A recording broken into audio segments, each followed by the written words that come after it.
future and life. Let this light that's within me shine to the whole world, whole world. Light, let the dawn of a new day bring understanding and love. Oh, inside,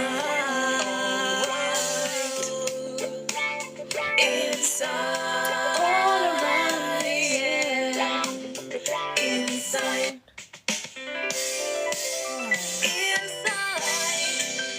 bringing hope and make you feel alright. Rainbow, the promise, the future and life. Let the light that's within me shine to the whole world, whole world.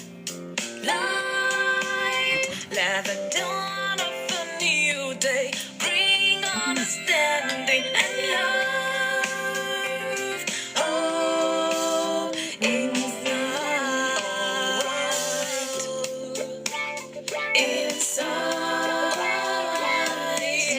yeah. Inside, bringing hope and make you feel alright.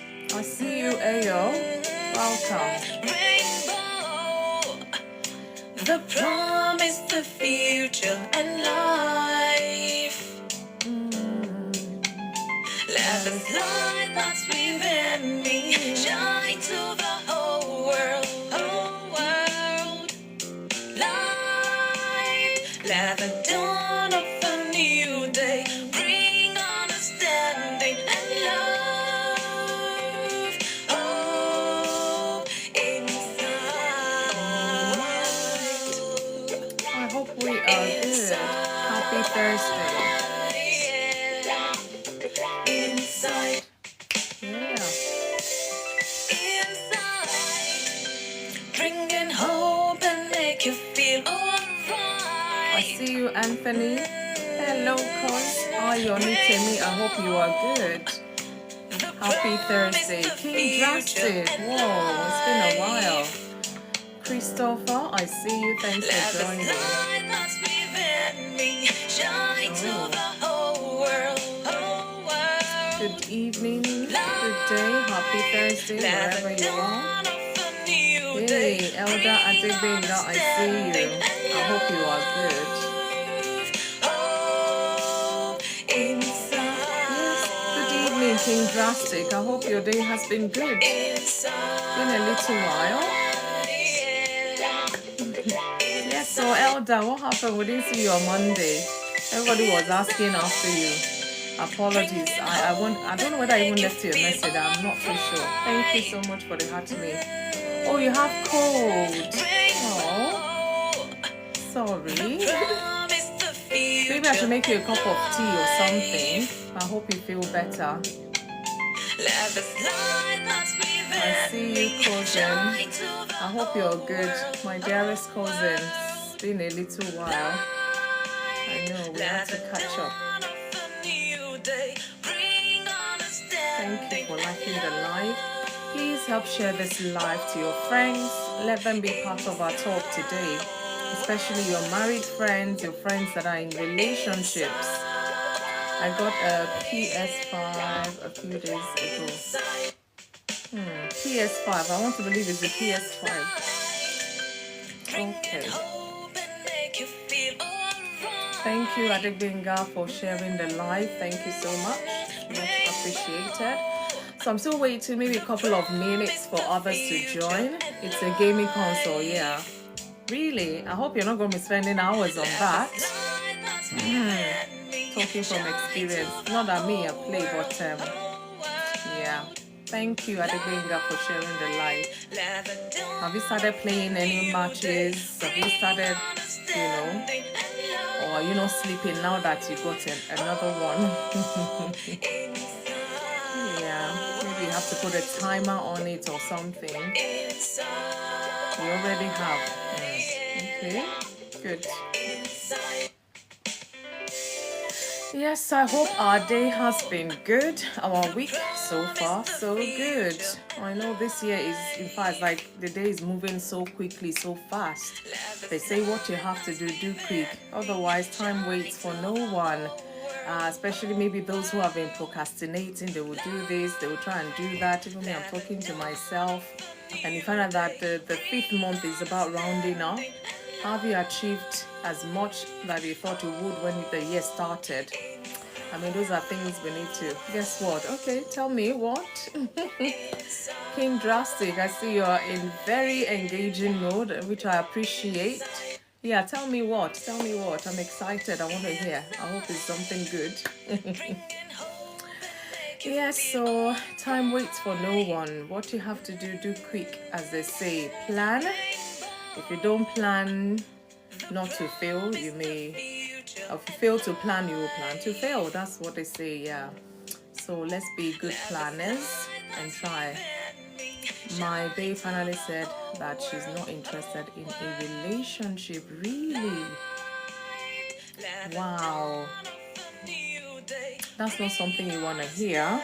But I'm sure maybe there's one or two things or reasons why. I don't know if she gave you any reason. I know. Breakups is really hard. Breakups could be hard. But I do say here on Thursdays that a broken relationship is really better in a way than a broken marriage. I already knew, but was just waiting for her. What do you mean? You knew she was going to break up, and you were waiting for her to break up, and eventually she did break up with you. Obviously, there's a lot here we need to unpack, but I'm not sure if we're going to do the one-on-one here, but you can reach out after if you need to talk about it.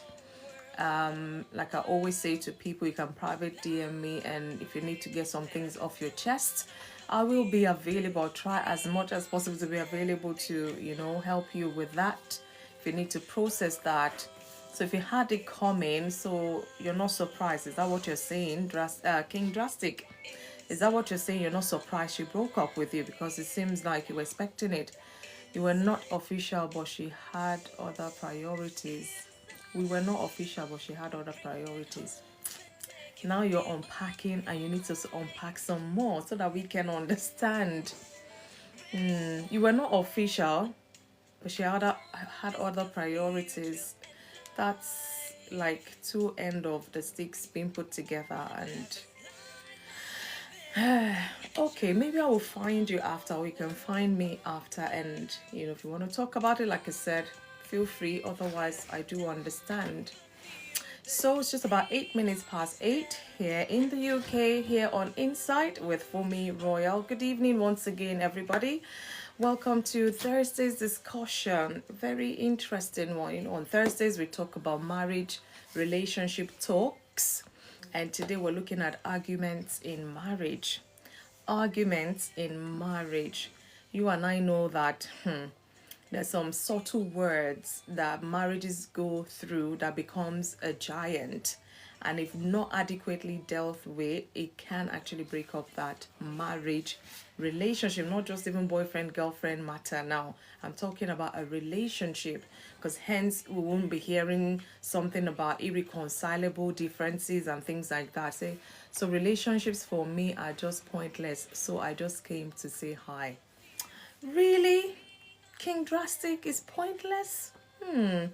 If you truly found or find the right person and you are in love, you will not be singing this song, King Drastic. I can tell you that, because sometimes I remembered last year, about this time last year, I had this chat. Thank you for the heart to me. Oh, woman of purpose, good evening, welcome. She's still in heaven. No, now, I bet you're old now. How can you marry somebody that is yet to be born? No, but on a serious note, if you truly find the right person and you're in love, you will not say these things you're saying. A lot of people, they've had breakups upon breakups before they eventually meet the right person. So you really have to be patient with yourself. Don't beat yourself about it. Don't let this particular breakup make you feel, oh, that's me done with love. No, that's me done with whatever relationships. No. When you find the right person, they will connect with you. You will connect with them. Yeah, nobody's perfect. They might not be perfect. You're not perfect. Or you're able to meet on common grounds and you're able to build something beautiful from there. So I wouldn't lose hope if I were you. But you know what? You just don't care anymore. Oh, this is expected. These are the songs, somebody who's just broken up with, someone would sing. These are the songs they would sing. I know. I will remind you of this day when you now say, oh, guess what? I'm getting married this weekend. I don't know when that will be, but I have faith. I have hope. And I trust that God will bring your bone of bone, your flesh of flesh. So it's okay. It's okay to sing the songs for now, but don't sing it for too long. And don't beat yourself up either. So please. Yes, I will remind you. Maybe I should take a screenshot now of this your song. But it's all good. I still wish you well in your love life endeavor. I believe strongly, with patience, prayers. There's nothing God cannot do. He will link you up with the right person. He will make a path for you where you meet that person, the person that really gets you and you really get them as well. So I'll keep my fingers crossed for you. You have enough faith for both of us. Yeah, okay, no worries. Bring it on. Elder Adegbenga is here. Our community, we're all here. We have more than enough faith to hold you through. So don't worry. Shine, good evening. Shine is here as well. So King Drastic, you're in the right place. I'm telling you that we're beyond community now. We're each other's keeper. So don't worry. People will reach out to you. But do take heart. I know it's painful. It could be painful. I don't know how long that relationship has been for. And now, I'll talk to you later. Okay, then. No worries. Yeah. All right. Thank you for stopping by to say hi. And like I said, probably I'll reach out to you. But do take heart and enjoy yourself. Self-care. This is the season for self-care now. Love yourself. Treat yourself right. Have a blessed night. King Drastic, thank you so much. What a wonderful intro to our topic today.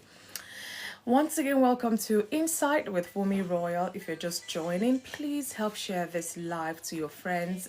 Click down on the screen for about 3 seconds. Some names will pop up. Click send to all of your friends. Let them be part of this talk today. I wish you well, King Drastic. The Lord will continue to uphold you and keep you in right mind. That is my prayer for you at this crucial time. Wow. Wow. It is well.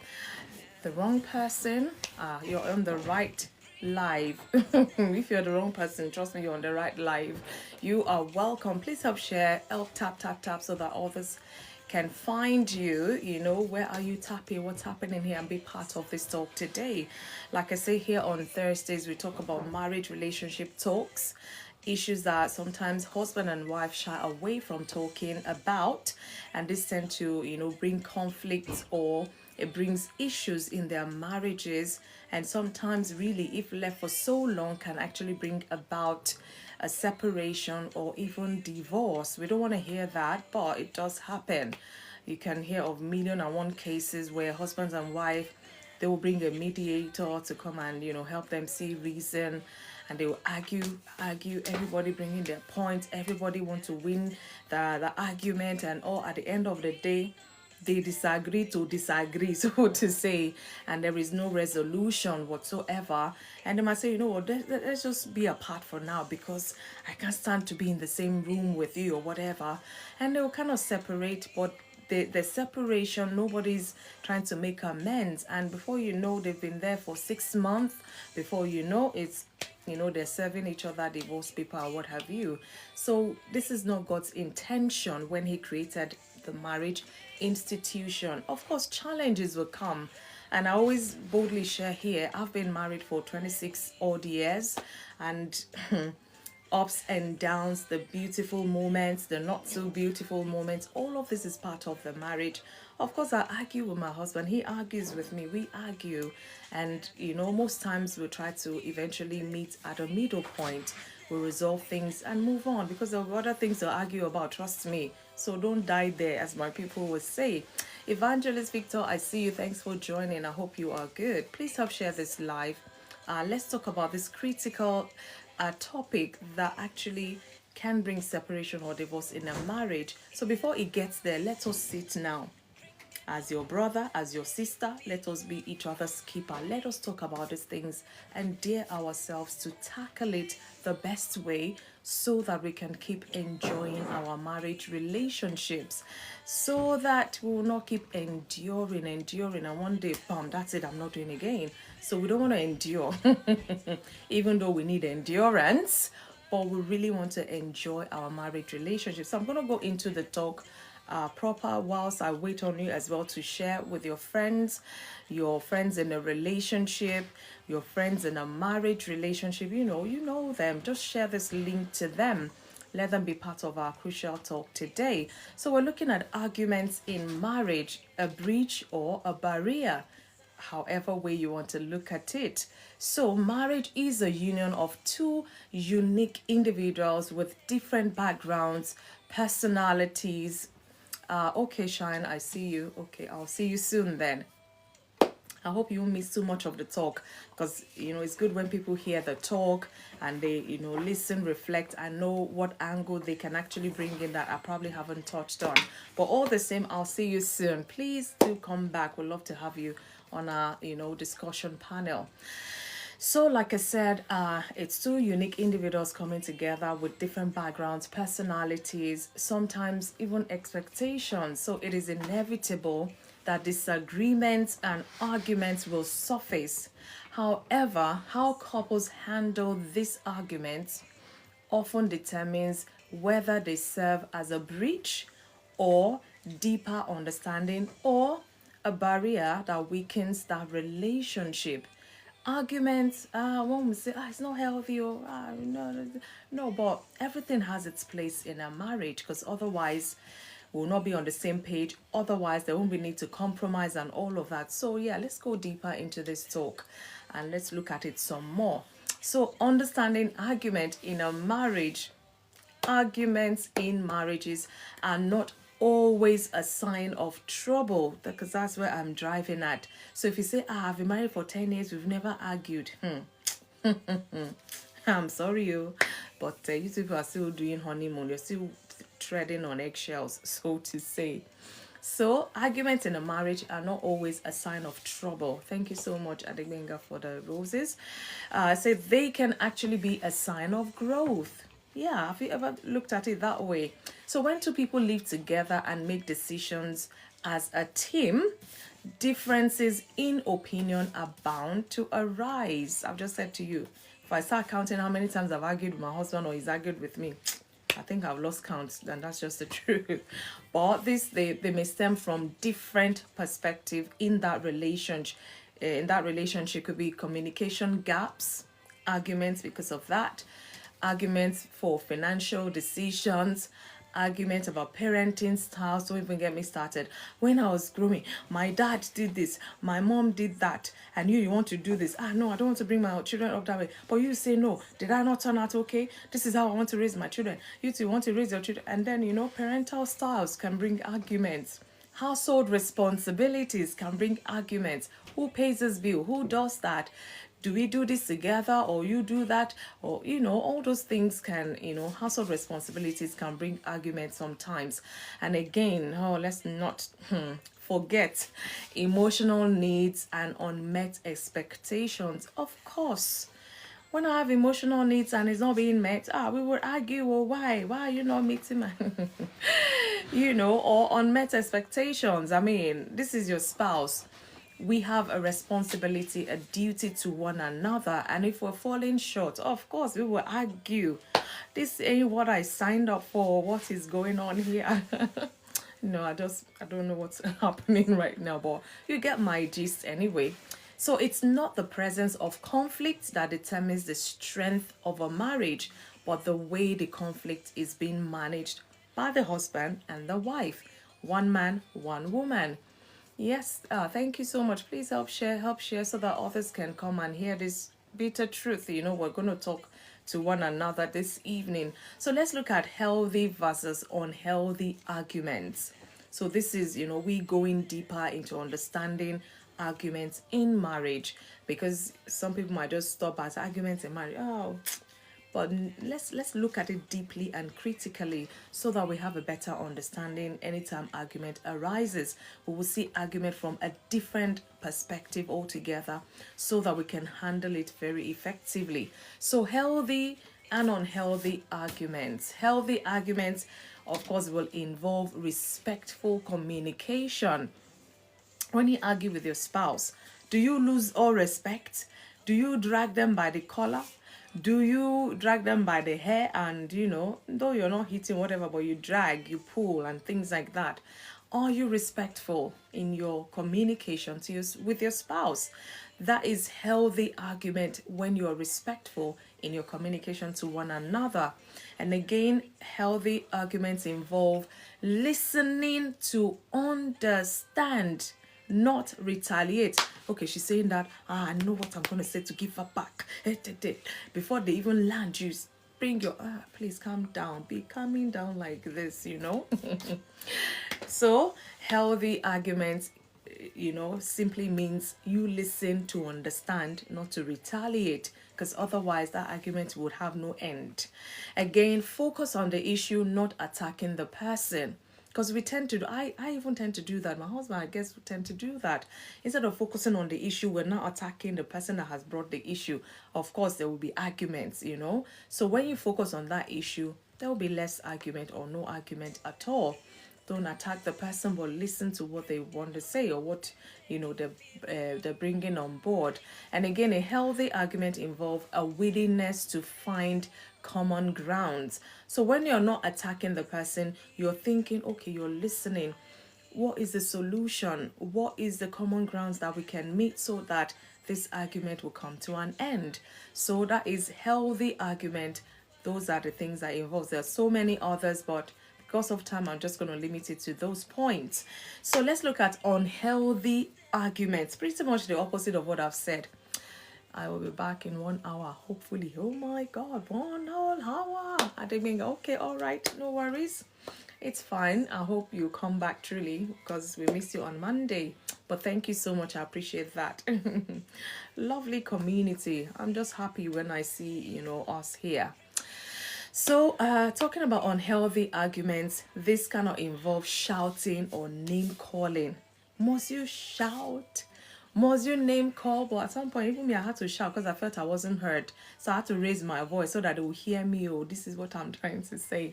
So tendency is when you're having this unhealthy argument, you tend to shout, you tend to call your spouse names. This is not good. So we need to be conscious, ponder more on these things so that we do things the right way and achieve great result. Unhealthy arguments again involve bringing up past wrongs, scorekeeping. Hey, I said it. I knew this is the tone you would take. That was how this you bring back the book of remembrance and then bring out all of these things rather than deal with what is on ground. So it is an unhealthy way to argue, because you're not bringing up the past. Is just going to aggravate the situation some more. So why would you want to do that? So let's be mindful. Even if you're angry, you're upset and all of that, at least let's still be, in our right senses, because the aim at the end of the day is to, achieve a common ground, find solution to whatever is causing the argument. So let's be positive whilst we are arguing. Yeah, I think that's how I'll put it. Again, snowballing or silent treatment. Unhealthy argument, you're stonewalling and giving your spouse that silent treatment. Oh my God, it will make the other person's blood boil some more. So let's be mindful that talk to the finger, those kind of talk to the fingers or talk to the hand. No, it's not going to help. It's an unhealthy way to communicate or talk. Again, try to win instead of resolve. You just want to win that argument for winning's sake. So you're not even interested in resolving the thing. That is an unhealthy way to make arguments or to argue with your spouse. So be mindful, really. Healthy conflicts can be constructive. Yeah, That's why I said, how are you managing that argument? That is what really matters the most. So healthy conflicts can be constructive and lead to intimacy and trust. Unhealthy conflict, however, can create emotional distance, even cause permanent damage. Because words are like egg. Once they break, you can't put it back together. Words, once you spill them out because you're arguing or you're upset, once it comes out, that person have heard and it stays somewhere in their heart. God helping you, it's not some words that is so grievous or is body shaming or something like that, because those kind of words doesn't go away easily. So let's be mindful. Let's be mindful so that when we're arguing, we're not creating that emotional distance between ourselves and our spouses. It's very important we don't cause any permanent damage in a permanent relationship, please. It's very important. Michelek, I see you. Thanks for joining. And Asalex or Asalex1, I see you. Thanks for joining. So let's look at causes of frequent arguments in marriage. Yes, but time, I had to mention few bits. There's so many reasons argument can come up or can transpire between a husband and a wife. So many reasons. But I'm gonna mention a few ones, causes of frequent arguments in a marriage. First is poor communication. Hey, misunderstandings can easily spark conflicts, like just like that, within the split of a second. You're wondering, is it more than what we're trying to talk about? Is it more than this argument? And then, because we're not communicating right, we're disrespectful, or we're using derogative words or whatever. So when there's poor communication, it's bound to spark that argument and take it to another level, even beyond your expectation. So let's be calming down and let's be mindful. Be respectful, like I said, in your communication. Don't body shame, or don't be disrespectful to your spouse. Whether man to woman, woman to man, everybody deserves respect. So be careful so that those misunderstandings will not spark to becoming a bigger conflict. Then you'll be calling for elders in your family to come and settle the matter. Again, another cause is unrealistic expectations. So expecting a spouse to fulfill all emotional needs can be quite overwhelming. Then what are you doing for yourself? Or what are you doing in return for your spouse as well? Because it's a mutual relationship, it's a partnership. If you're bringing in 100%, your spouse is meant to bring in 100%. So you cannot just bring 0% and you expect them to bring 100%. That will bring some sort of argument. So let's be realistic in our expectations. What is it called? Two heads are better than one. So you need each other, to make the expectations become reality. And if you feel this expectation is unrealistic, how do you do? Effective communication, so that there will not be argument. So we still have to talk about things respectfully, quote unquote, so that you don't get overwhelmed, when things go sour. Again, another cause is stress. This one, whether man or woman, because some people, even if you're a mother, you're a housewife or whatever, as they say, it seems like housewives, they just sit at home and enjoy and it's a big lie. More so, you have so many children you're looking after. At the end of the day, you're exhausted, you look worn out, tired, you don't even have time for yourself, you don't have any me time, and then somebody's coming and say, why is this place like this? Why why that, and all that. It will bring some arguments you really do not want to. So stress can cause argument, whether work stress, financial stress can bring arguments as well, or health issues can strain patience and understanding in that marriage. And this is how things roll. Sometimes you were okay and all that, all of a sudden you're feeling somehow in your body, you decide to go to your doctors and the news is not so good, and whatever the health issues is making you tired unnecessarily. And if God help you, your spouse is not understanding, they will even add more stress to what you're going through. And of course, you will argue most of the time, like, can't you even be understanding? I've told you this is what the doctor said. It's like this and that, and your spouse like, but things have to be done. You argue and argue and argue, causing more stress. So stress can add more to that argument. So let's be mindful to deliberately and intentionally try as much as possible to stay away from anything that will stress you, whether work, whether finances. Some things are beyond us sometimes. Just hand it over to God. And less stress less stress about whatever it is, because not everything we might have immediate solution for, or our spouses can bring solution just like that, and will not stop arguing until you find solution. You talk and all of that, and it's not helping, rather it's even tearing you guys down. So be mindful. Again, another cause of frequent argument in marriage is past trauma. Unresolved personal issues can resurface in marital disagreements. Maybe you were once upon a time in one relationship years back, and maybe the way you were treated, you were constantly having to defending yourself and all of that, and that was that. You broke up with whoever it was, and now you're in your new relationship, which has led to a marriage, and years going, and all of a sudden maybe your spouse is doing something and you're beginning to be triggered by what they're doing, and it's taking you back to that traumatic relationship, that past experience trauma, and it's bringing back memories, and you now start fighting your husband, start fighting your wife as a result of that, even though theirs is just very little like that, but what you see is that giant, and you're ready to tear it apart. So be mindful that past trauma is not causing argument in your relationship. These things happen. Some people don't believe in counseling. I always say that. I'm a counselor by profession, and I believe in it strongly for whatever culture you come from. Because some culture might say don't go counseling. It shows you're weak. It shows that forget, you're human. We need help from time to time. Just be mindful of where you go to or who you go to for counsel, really. So when you have unresolved personal issues, instead of dumping it on your spouse, talk about it with them. They might even be able to help you through that, to heal or to overcome or to process it even. Okpeti, I see you. Thanks for joining. I see you, Tista for Autism. I see you. Thanks for joining in, sis. Please help share this live. Let your friends be part of our talk today.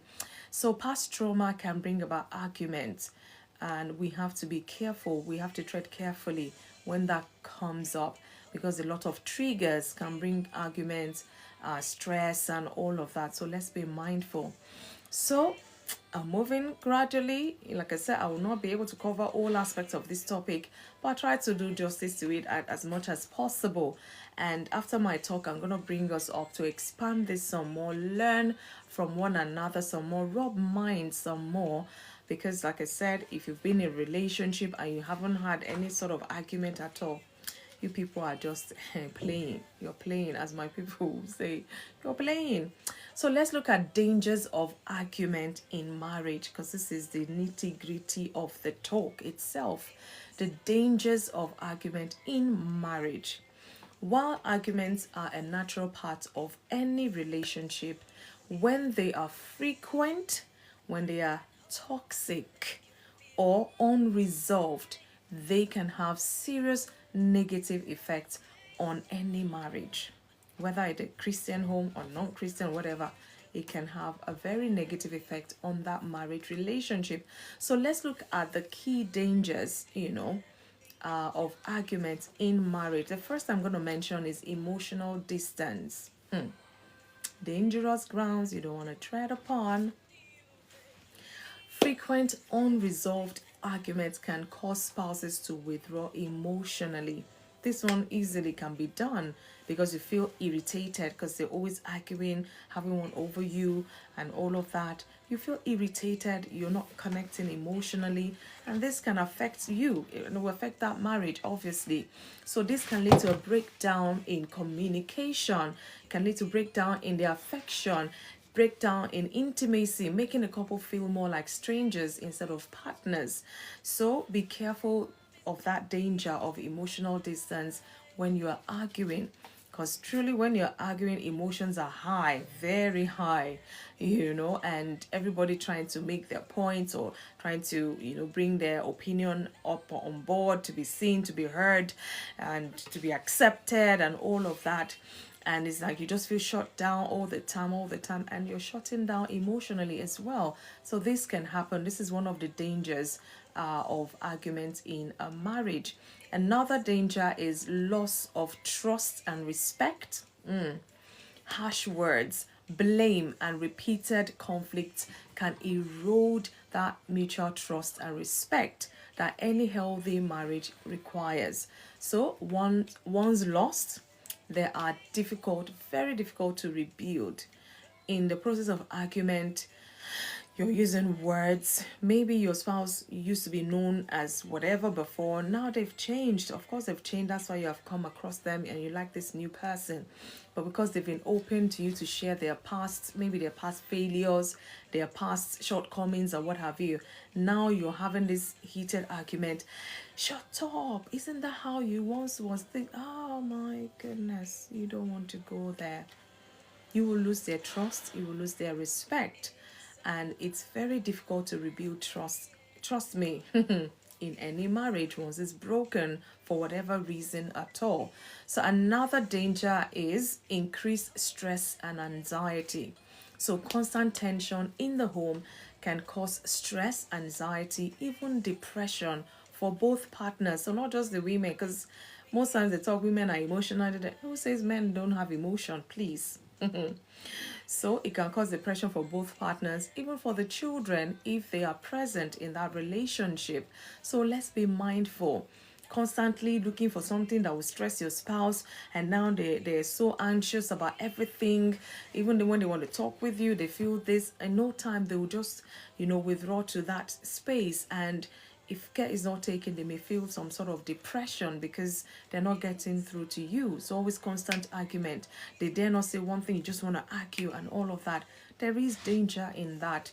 I don't want to be the reason my spouse is going into depression, and I don't want them be the reason why I'm going into depression as well. And God helping us, our children are not affected, because children are very emotional and sensitive as well, Another danger we're going to look at, another danger of argument in a marriage is, I will mention it every time on Thursday. This is number one key.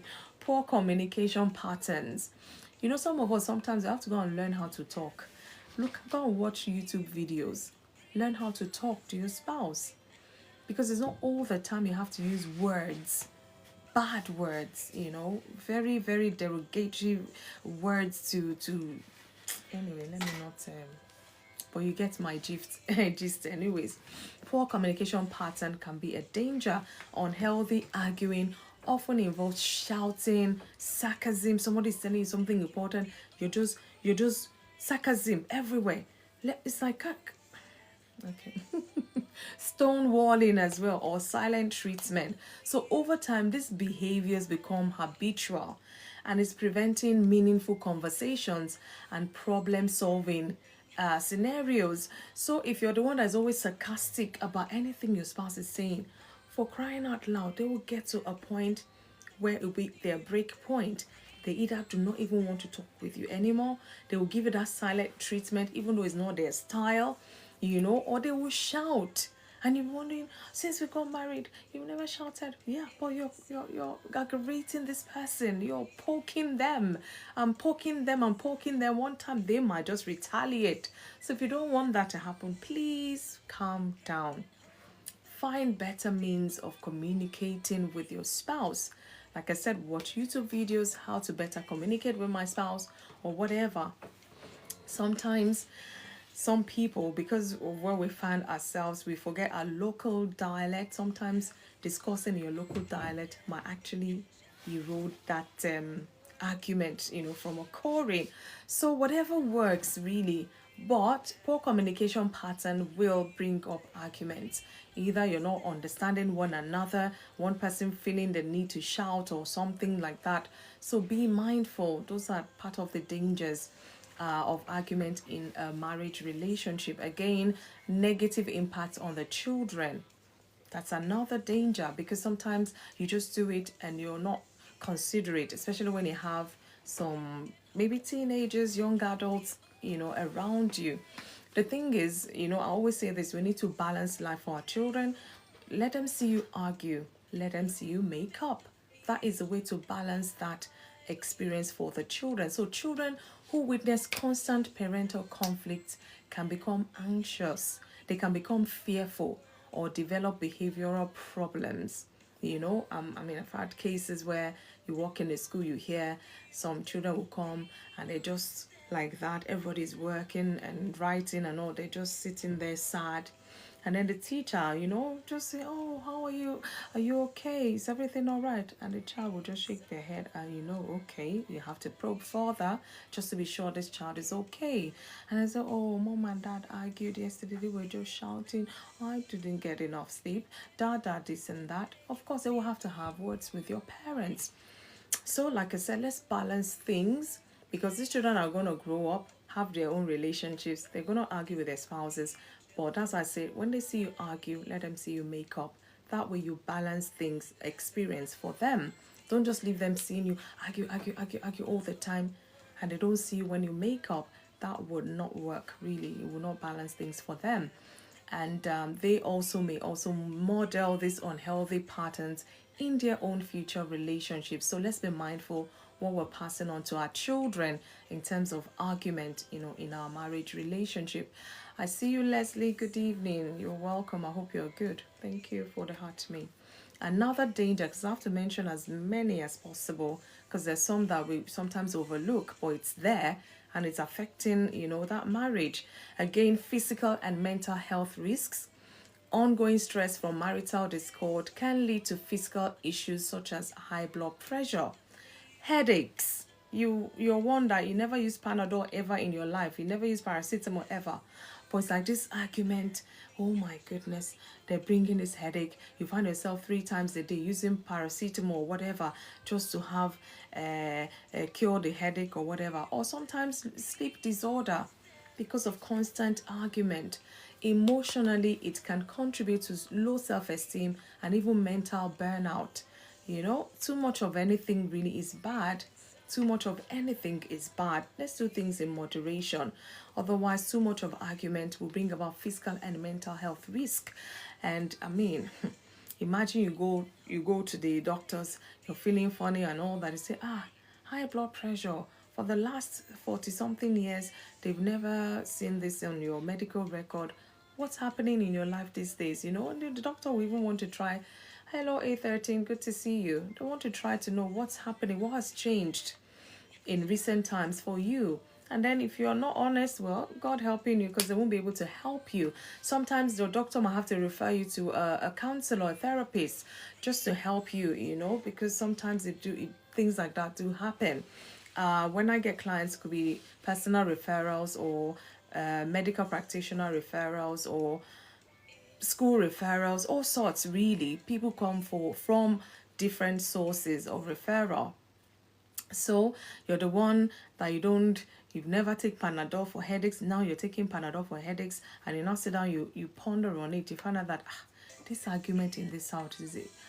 No wonder I've been having headache. And now they say they have high blood pressure. God forbid, it's not going to be a lot, but let's be mindful. And some people lose sleep because they try to sleep, and all they're hearing in their soul is that argument during the day. And it's like they're pondering on it. Oh, I should have said this, before you know, it's 3 in the morning and they haven't had sleep. So let's be mindful. Let's be mindful. And some people, too much of that brings about low self-esteem because they feel my spouse is not accommodative of my opinion or what I have to say, and they feel maybe they're not adequate enough, and they go zoom down that spiral road. They now start having low self-esteem, mental burnout, and things like that. So let's be mindful. These are things that argument can actually cause, if not adequately attended to. Dangers of argument in marriage relationship. So it even goes beyond that. I mentioned briefly another danger is infidelity or emotional detachment. I mentioned briefly that. So in some cases, one or both spouses may seek emotional or physical fulfillment outside of the marriage, which can lead to infidelity and further damage that relationship. Because like anytime you want to put something word in, there goes argument straight 100%, and constantly experiencing this. And now you are maybe at work, or you have this friend or whoever, and you start talking with them, you find out that they're not shouting on you, they're even willing to hear what you have to say, and they are responsive in a positive way. Before you know, you start getting emotionally attached to this strange person. Before you know, it can lead to infidelity and things like that. So let's be mindful that, like I said, if you don't balance things, either side, if you don't balance things, other situations, other conflicts will just arise. Oh, Lilies, I see you. How are you, Lily's Queen? I see you, my sister, long time. I hope you're good. Ernestina, you're welcome. Admission 66, you are welcome. So, most times when you ask people who have gone astray from their relationship in terms of infidelity, they will always point to their spouse. It's because of this, or you're not doing this, you do this too much, or what. They're forgetting that it takes two to tango. You're complaining your spouse is not doing this. Are you also doing what you're meant to do as well? Because it takes two. So let's be mindful that we're not pointing fingers, especially when we see ourselves as one. We would argue, no doubt, but we would still make up so that we can move on. Other arguments are still going to come. So there you go. Again, another danger is that financial consequences can occur. Arguments often spill over into financial decisions. So it takes a lot to help one to be faithful in marriage, especially when one is doing well in life. I know. God help us, really. God. They say the thing that is good needs prayer. The one that is not good needs prayer as well. So whichever way we find ourselves, we all need prayers to keep it going. Because sustaining a marriage is hard work. Getting married, it's fun, yeah. Ajayi and all of that is good. When all the Ajayi has been won and all the jollof fries have been eaten, they send you off to that marriage life now. It's not left for you to know how to argue and argue, in a balanced way, so to say. So in terms of the financial consequences, because arguments may come about as a result of financial constraints or financial or poor management of finances or whatever it is. So arguments often spill over into financial decisions.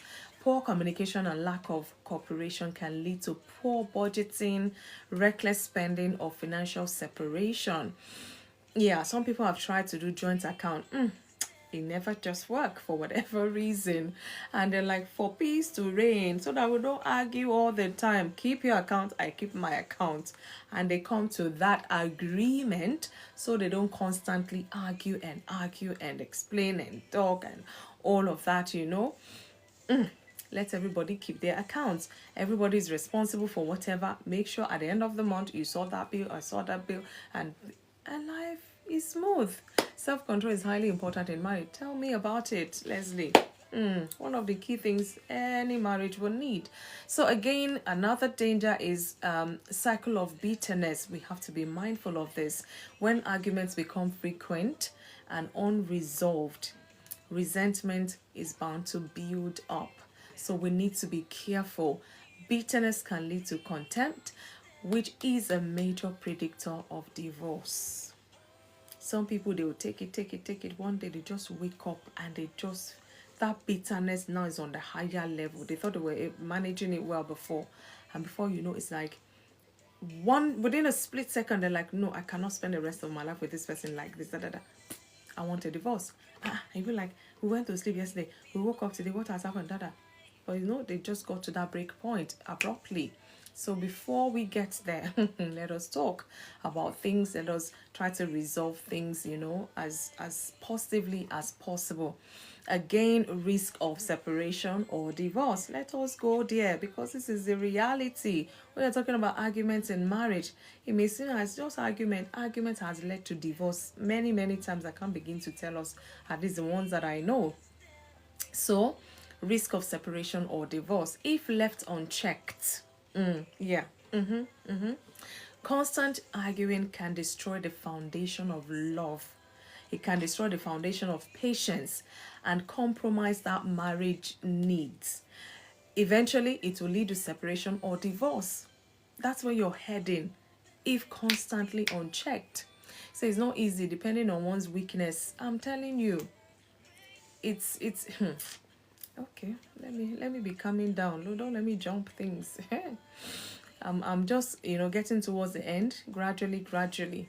So arguments that are not handled constructively can cause emotional wounds, damage the bond between husbands and wife, and negatively affect the overall health of that family. The key lies in how couples argue and whether they are willing to resolve conflicts with empathy, humility, and respect. Like I said, if you not handle yesterday's argument very well, I don't think I'll be here today.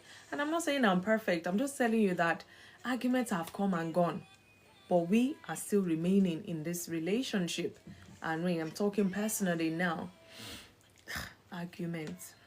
I'm trying to remember. Maybe we had one recently. I can't for now. Anyway, if it comes to mind, I'll probably will share to let you know that it would come, but it should not be the end of the world.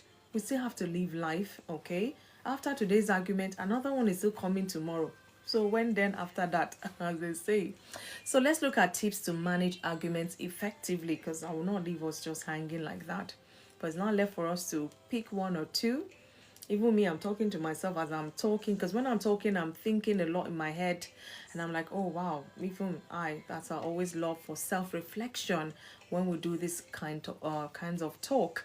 Self-reflection, you know yourself, say tough times never last, but tough people do. Yes, meaning you have to be tough.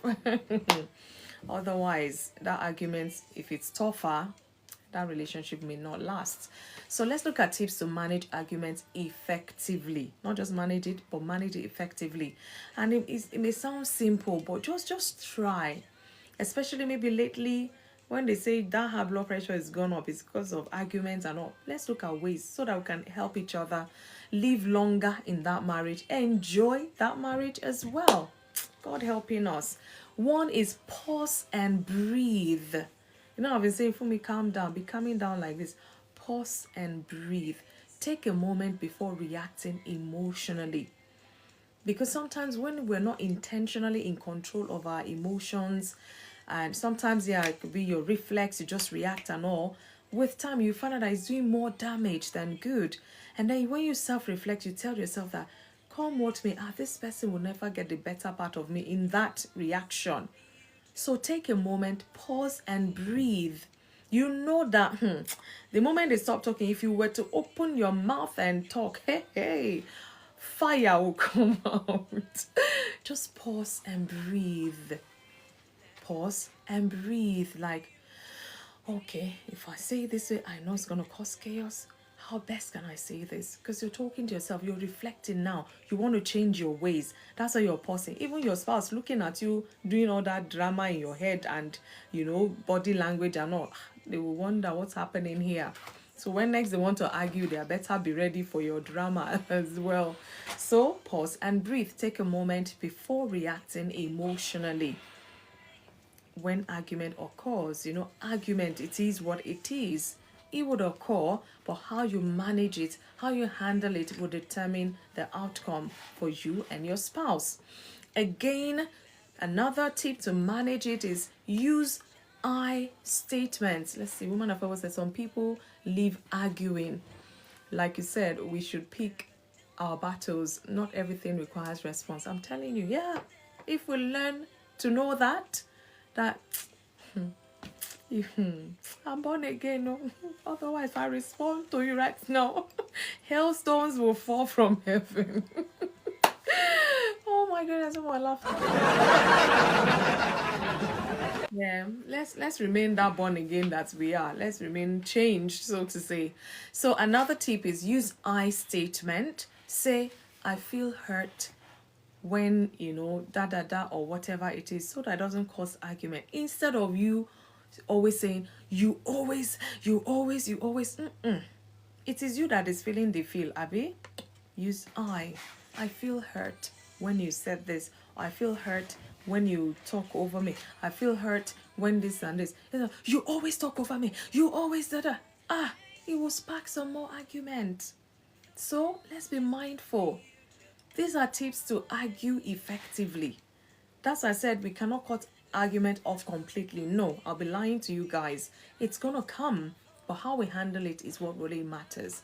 Again, listen actively.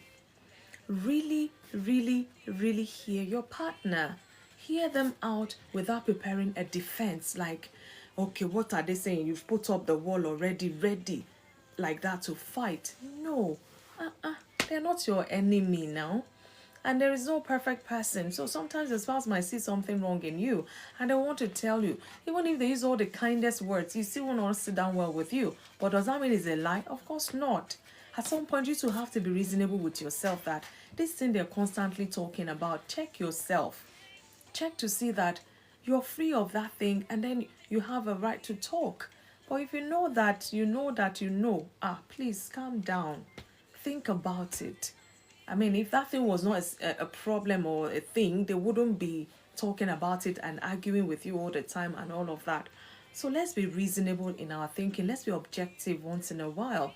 Really hear your partner without preparing to defend yourself, fight and all of that. Because some things does not even require argument. If we actually listen, we'll find out what it requires is a response, not an argument. God will give us divine wisdom, really. Again, agree to disagree. Agree to disagree. Not every issue needs total agreement. So you have to compromise. Know that. Compromise when possible. Otherwise, this matter will never end. Remember, I am your husband. Oh my goodness. No. Remind me again. No, you look like him. He's not you. Hey, admission, don't get me triggered. Some statements, yeah. You will say that. Is that meant to calm that situation by you saying that? Say, get out of your own emotions and enter into theirs. How many times do we do that? Do we even do that? Let me see. They've come again. Okay. Thank God. I'm human. I'm not a robot. Something is heated up. And then you bring this sarcastic line. Oh my goodness. Even if your spouse was a saint, you would have triggered something something would have broken in them by such statement. Admission, you're laughing. Leslie, you're laughing. Who is laughing there? It's true. These things happen. And before you know, you find out a whole month, nobody's talking to anybody as such. Money. Because of what? Let's be mindful. Let's learn to compromise, because not all the time we'll see eye to eye on a matter. Then you have to compromise. Compromise with one another for peace to reign. I love my peace, so okay, I've heard. Okay, let's just okay, for peace to reign. Just let it go. Sometimes you just have to let it go. Just for that peace to reign. Say, God has delivered me from silent treatment. Leslie, you come and share with us. I'm mindful. Let me quickly round up. Really, again, seek timing and setting. Avoid sensitive topics when tired or distracted, because you're short fused at that time.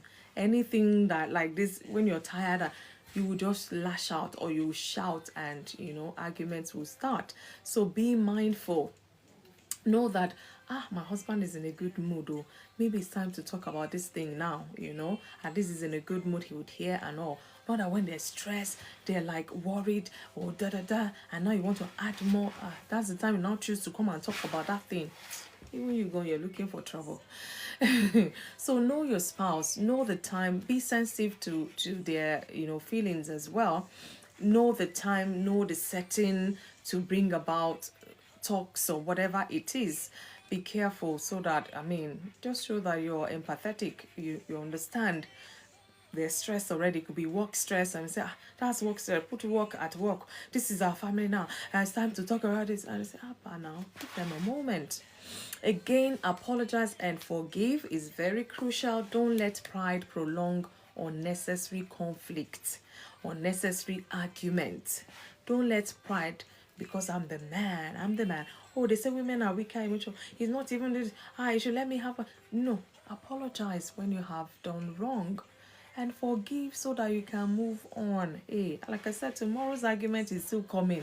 This one you're still doing love wanting thing with this argument of today. Okay. God will help us to take heed. So I just want to say this really, the role of forgiveness and understanding in a marriage relationship. I know we've talked about it numerous times in our talks here and there. Arguments are human, okay? That's why I said we're not going to rule it out completely. What matters most is how couples move forward after that argument. It really matters.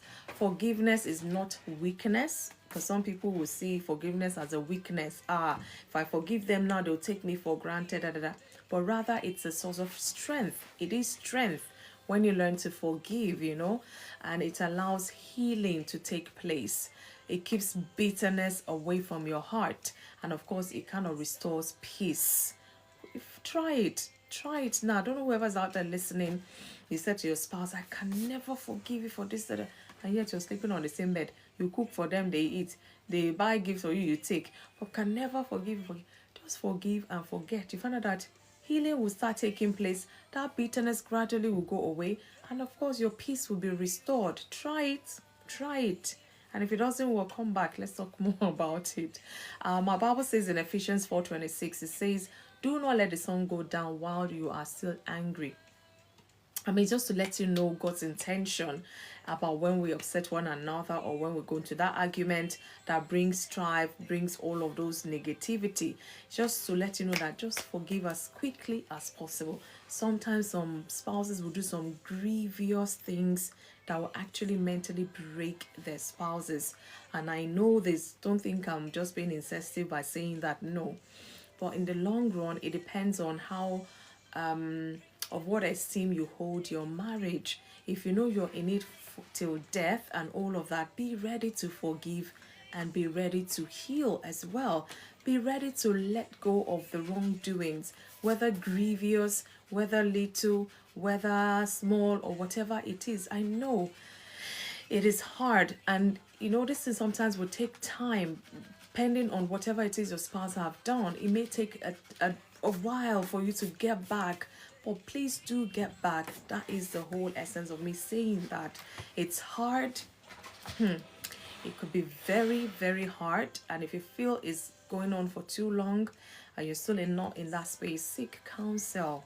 Professional counseling might help to help you process things, to help you see life beyond that hurt and pain and what have you, so that less argument, healing will take place, bitterness will start going away, and your peace will be restored. It's hard. Pray if you're a believer, because it doesn't guarantee that Christian homes too do not go through those heartaches. Trust me, life, we're all living life.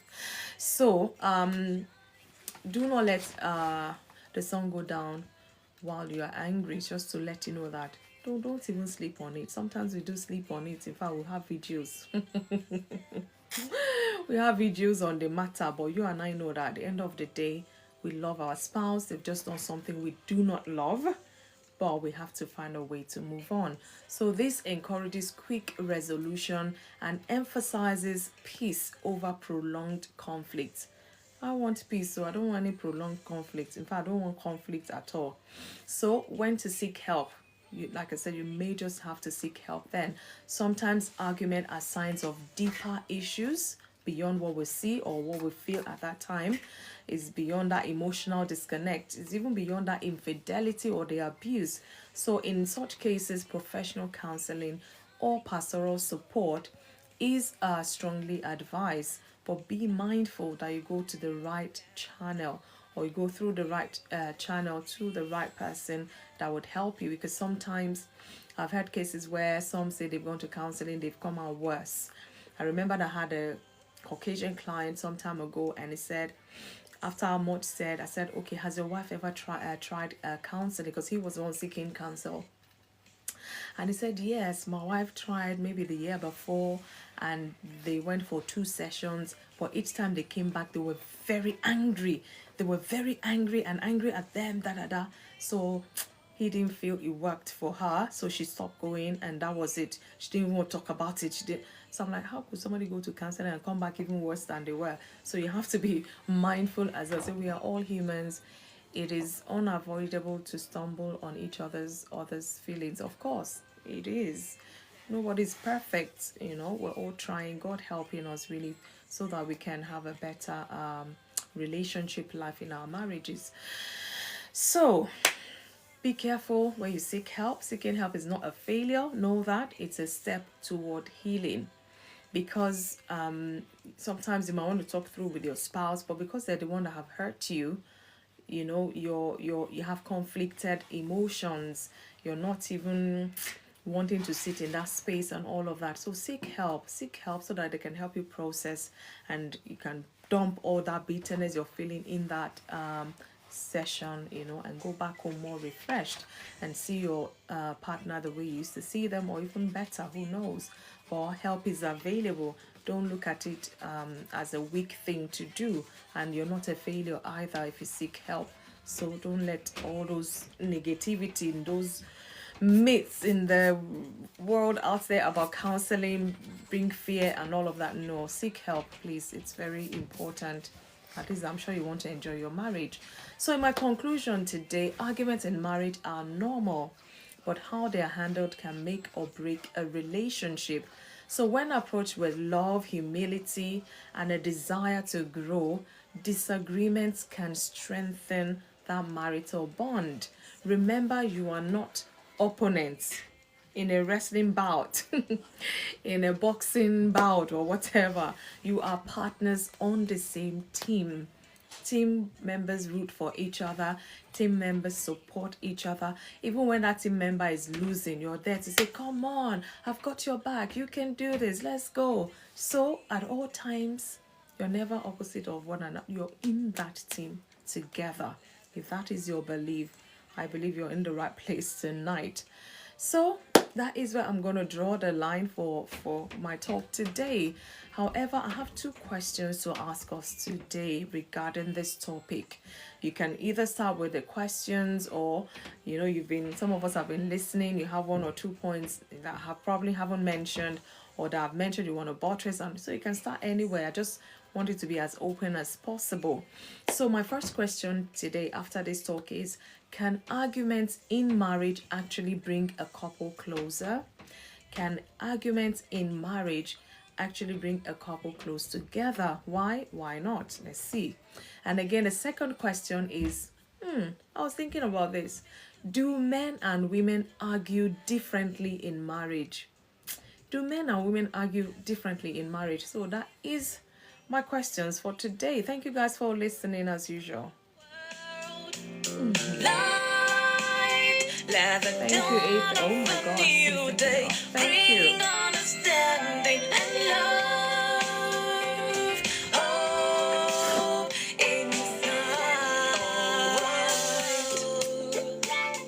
Thank you, A13.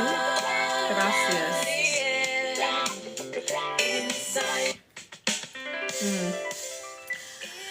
Oh, wow. That took a breath off of me. So can arguments in marriage actually bring a couple closer together? What do you think? And also, do men and women, do they argue differently in marriage? I beg, come and share your experience with me, as I've been sharing mine as well. I want to know, because I'm a bit curious. Do men and women, do they argue differently in a marriage relationship?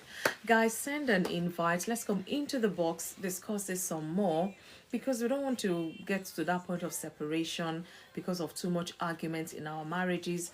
Neither do we want to get to that place of divorce either. So let's talk about these things.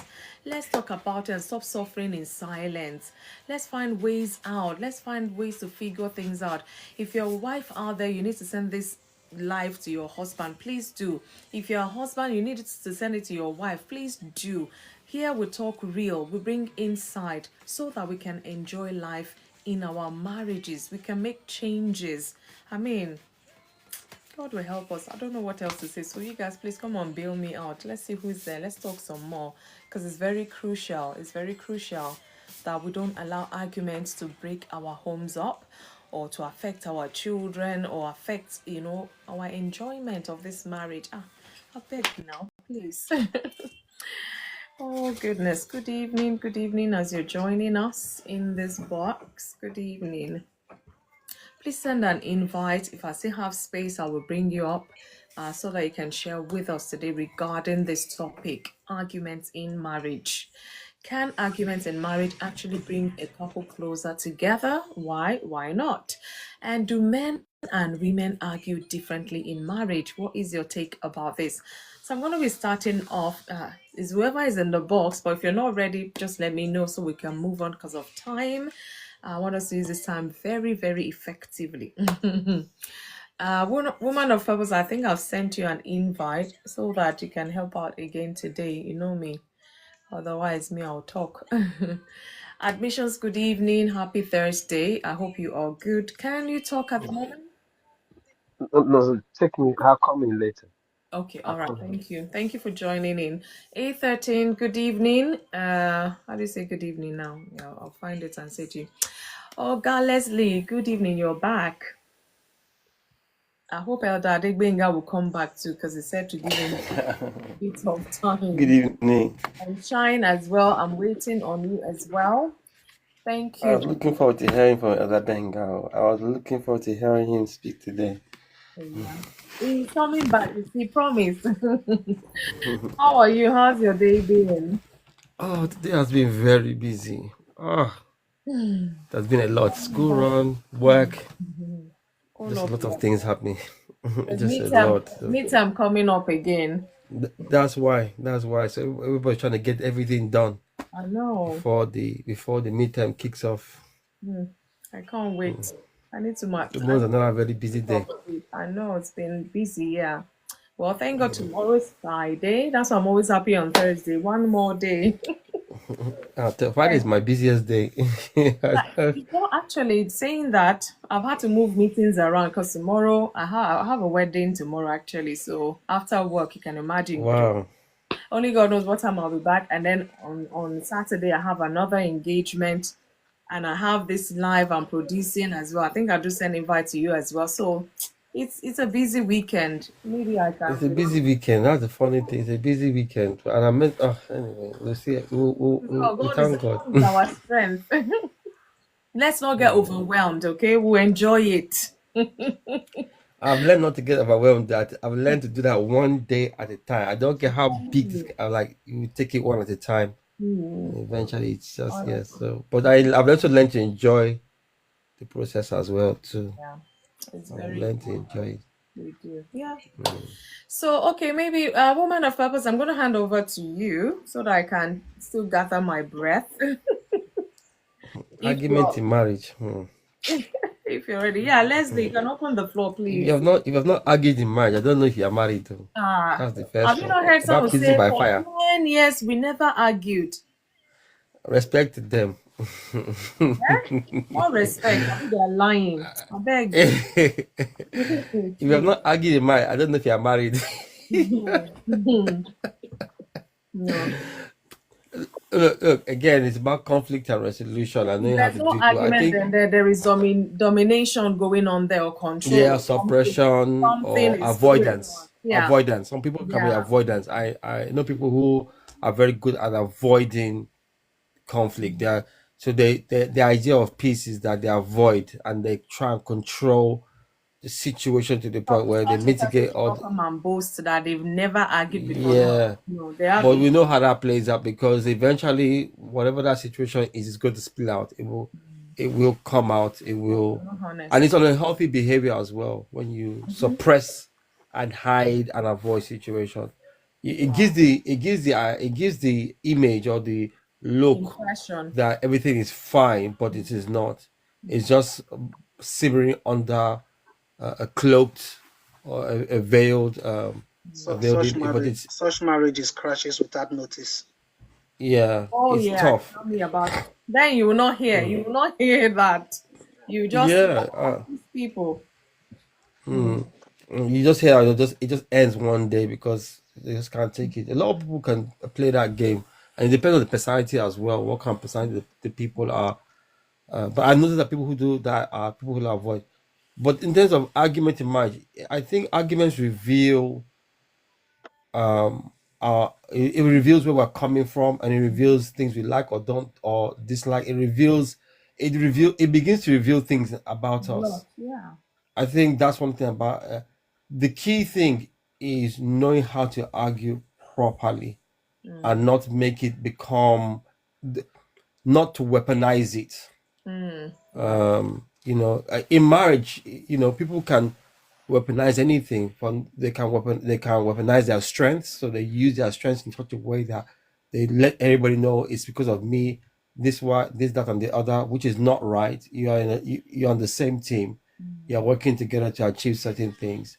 So it's very important. But arguments reveal or they show something is not this that maybe the two of you are not on the same page, and it could be a sharpening effect as well. It could be revealing something, and how you handle that, I think, is the determining factor of whether you're going to go to the next level of maturity, or you devolve into a place where you are attacking each other.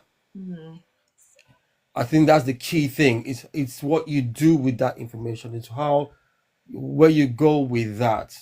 Yeah. And that is so important, and it takes time to develop that maturity and that mindset to say, okay, this is what my spouse doesn't like, and I can appreciate that. I might not have the same perspective, but I can appreciate that and learn to work with it, and vice versa. And it takes a level of understanding and growth to come to the place where you are restrained in how you argue. You have learned how to argue properly.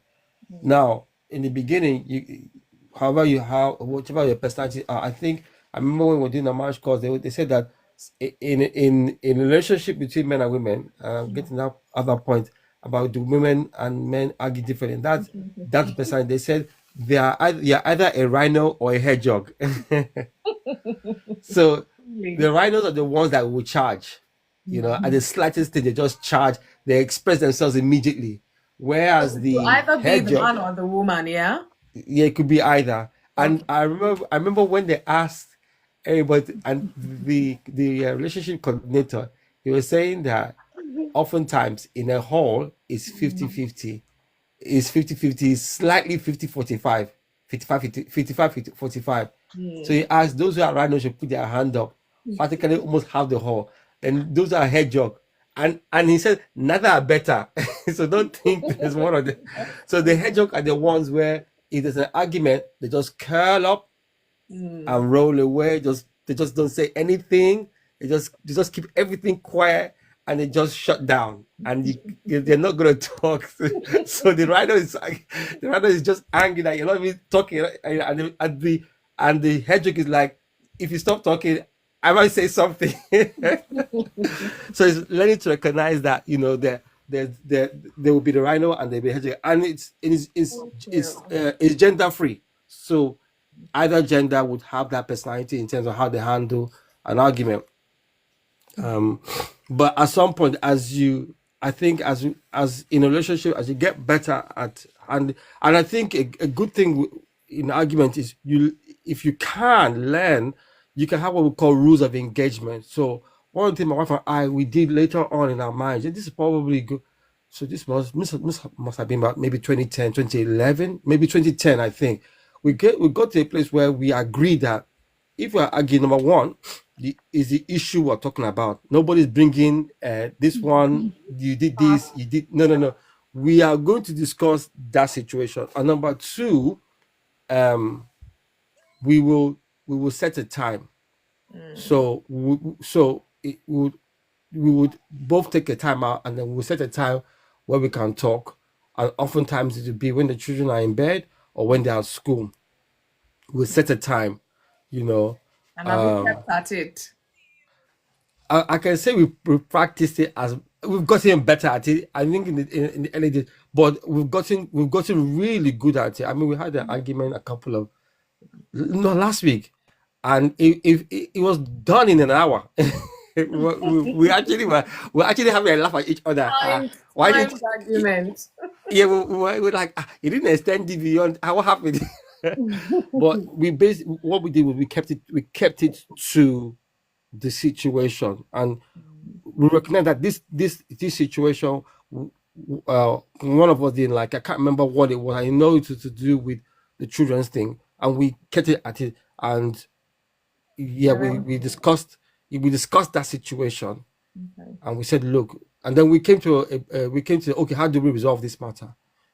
So the person that felt okay, this is how I think we should do it, then the other person would say, okay, I think that might work. Or if they don't think it will work, they will say why, and they will come and bring up their own suggestion. You cannot come and say, well, I don't know. That's another thing we said. Yeah, you can't say I don't know when you are looking for a resolution or solution. You should already have some sort of idea of what you are looking for. So that was one of those are like I think the three we have about four rules in total Oh wow. in that. And there was one rule that came later on. I think this was 2017 or 2018, and that was nobody will go and sleep in a separate bedroom because they are annoyed. Though but that was 2018. I think that was Even if we break any of that rule, it doesn't matter. You can sleep at edge if you like roll and jump on the floor. yeah. So this was so you can see that can see that we didn't get it all at once. So but when we first got to that first rule of engagement, it was 2010, 2011, and then 2018. Then we got to the place where that's why I said that thank God God delivered off on silent treatment, because I'm not going to mention name, but silent treatment was a weapon. So we got to employ. I think we got to place in 2018 where we recognized it was very unhealthy, and we said, okay, no matter how we're upset, we're going to stay in the same bedroom. And yeah, I know why. I know why we got to that point. We're watching a program. So I will finish now. We're watching a program, and it was about this couple, how they were doing very well, and for some later on, they finally, in fact, they actually built a house from scratch. That's how well they were doing. Then the husband, for some reason, didn't want to be staying in the same room with the wife, and he would come up with argument so that he could stay in another section of the property. Long story short, this thing got so bad that even though they were staying in separate bedrooms, if they see each other, it's like cat and dog. Wow. So and so when we're looking at that, we're like, even with separate bedrooms, it still did not resolve that problem. And so we came to the decision that no, even if we have mansion, we are married, we will stay in the same bedroom. Yeah. And if we're upset, we will walk through it. And it was because of that program we watched, and we said, it doesn't solve a problem. It actually worsens it. And we came to that realization together.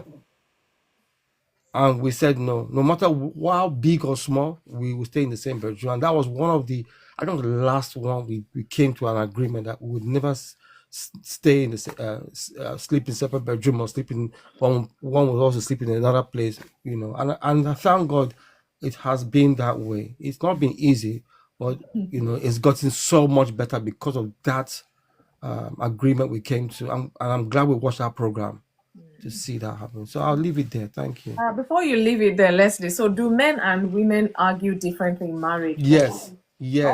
Really? So let me So let me say, in our marriage, I'm the rhino, and my wife is the hedgehog. Okay. And my wife I'm the hothead, and she's like the analytical person. So she would back off and just shut down, and it would drive me crazy. Now that doesn't happen so much, but yeah, that was so I saw that in my family, because I was raised as boys, we are very aggressive, and everybody will say how they feel. And if you don't talk, it's worse for you. So you better let them talk. So that was what we were used to, that kind of behavior. Whereas in my wife's family, they don't really talk about their situation like we did. Okay. They just deal with it differently. So when we got married, I'm like, in our family, everybody's very expressive. We just say as it is. Not that wasn't the case. No. And I learned. So we had to learn how to find a way that works for us. And that's why I said in 20, I think it was 2020, 2011, yeah, we came up with this engagement, how we will engage if there's an argument. This is how we'll engage. Yeah. So yeah, we're different, and I think it could be. I think it's just that could be upbringing as well, Yeah. because the way she was brought up, now they and they treated her like a little princess too. She doesn't agree, but no. So so yes, yeah, Oh, I do think we do argue differently. I think so. all right. Thank you. Let's. Thank you. It's very funny, but yeah, I'm glad at least you're going to share with us and you know. And these things, even if we're practicing it already, is just for us to look deeper how we can even do better so that the arguments can kind of minimize, or we argue effectively, if you get me.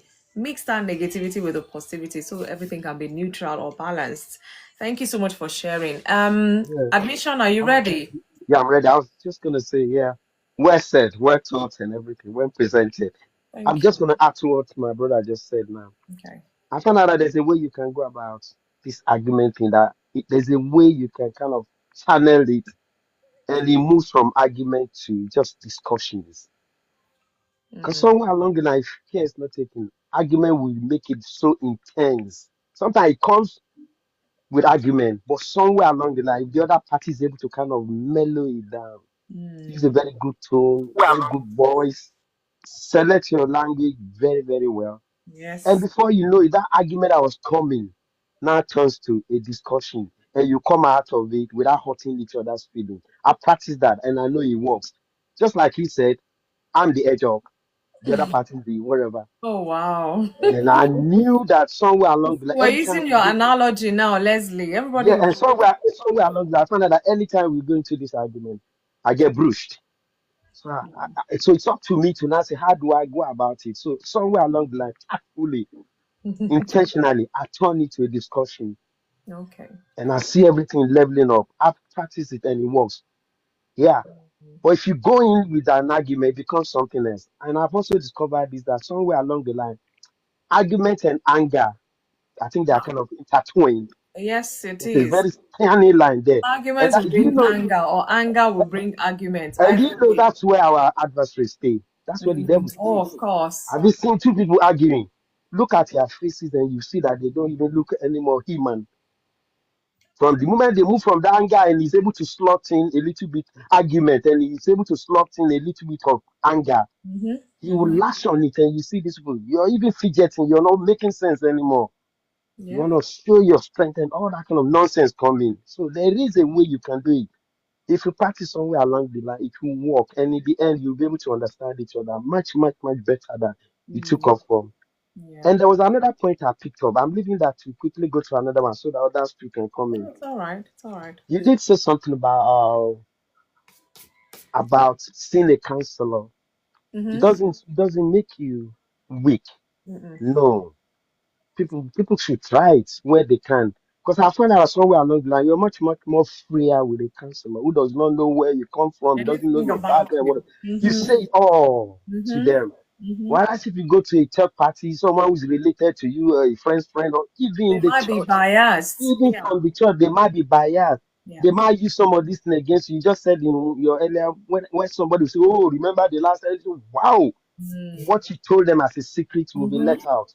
And before you know, so people are much more freer to say it all to the counselor who will now give you a very good suggestions and way out. I saw something recently. Do you know how much? Hold on to this. Do you know how much of these cab drivers and taxi drivers have of people's dossiers? The moment they enter like this, Is it cab driver alone? Salon, the oh, salonist, they will almost the everything barber, will be barber's shop. things that you struggle. They will say, "Oh, this is," and this will go around. One of them picked me up recently. Was like, if you know how much of these things we know, because the man was a very intelligent man, elderly and filled with wisdom. Even me, I was enjoying it. And I'm telling you, my wife was behind, and I had my son who was also around on that day. He went, "Daddy, you get too free with everybody. What was it that you and that man?" I say, "Hey, if you know how much wisdom I've tapped from this man." And the man himself was telling me that things that people tell me they can't tell people they are related to or tell anybody. And I give them a lot of wisdom, he said, with a very strong Ghanaian accent like that. I think he's a I give them a lot of knowledge that they go with. Look at that. I'm Wow. not gonna come out. I might be back again. Okay. Yeah. Before you go, oh, I've touched that. Before you go, can arguments in marriage actually bring couple close together? Do you think? It will if well managed. Okay. If well managed, if you're able to kind of move it very well. That style I told you about, I tried it, and I've also met someone somewhere along there who said, "Oh, I did that too." Yeah, it will start with an argument. Every couple. See, I don't know where those people said for 9 years. I don't know where they got their own for. You fight. Bless them for it. But I know somewhere along they are not being honest. Argument will come. But the Mm-hmm. moment one party is able to kind of play it, I won't say because she said this about me, and I also said say one thing about, and it leads to much more. Yeah, Calling points, hurting one calling another. points, referring to past support and all that. Yeah, there's a language I know in my language, but I don't know how to put it in English. Uh, it says irregular or something like that. Um, Yeah, there's a word to it, yeah. there's a word very clear, but I don't even know how to. Yeah, you draw inferences from how much you have. Yeah, you can imagine if you're arguing with your wife, right? And she says, "I picked you up from the dust where you were Oh dead." my God. Yes, that would How is that part of this thing we're talking about right now? Tell me. the man will feel killed. Yeah, you will feel killed, and yet you have done so much truly, but you don't bring it in. The No. moment you bring the ego in, the man in him will be destroyed. So we just have to, select your language very well, slow it down. The same word can be used in three different ways. Oh, please, please, please. You see, the way you use the word comes in now. Yeah. If you're tired, oh, sweetheart, I'm a bit tired. I'm coming back to you. And before you know it, the argument she's coming with, she can't even, okay, then I'll come back. By the time she comes back, your tiredness, you have recovered from, the stress is gone, and she's not talking to you with a very soft voice. You will listen. If she's asking for £100, she'll end up with £200, I'm telling you. Indeed. Wow. Okay. Thank you. Thank you, admission. Wow, Leslie, everybody is not either Rhino or Hedgehog. Well, thank you for your submissions as well. It's very important we're careful with our words, even though we might be angry, be upset, and all of that. And the more we do these things, the more it becomes part of us.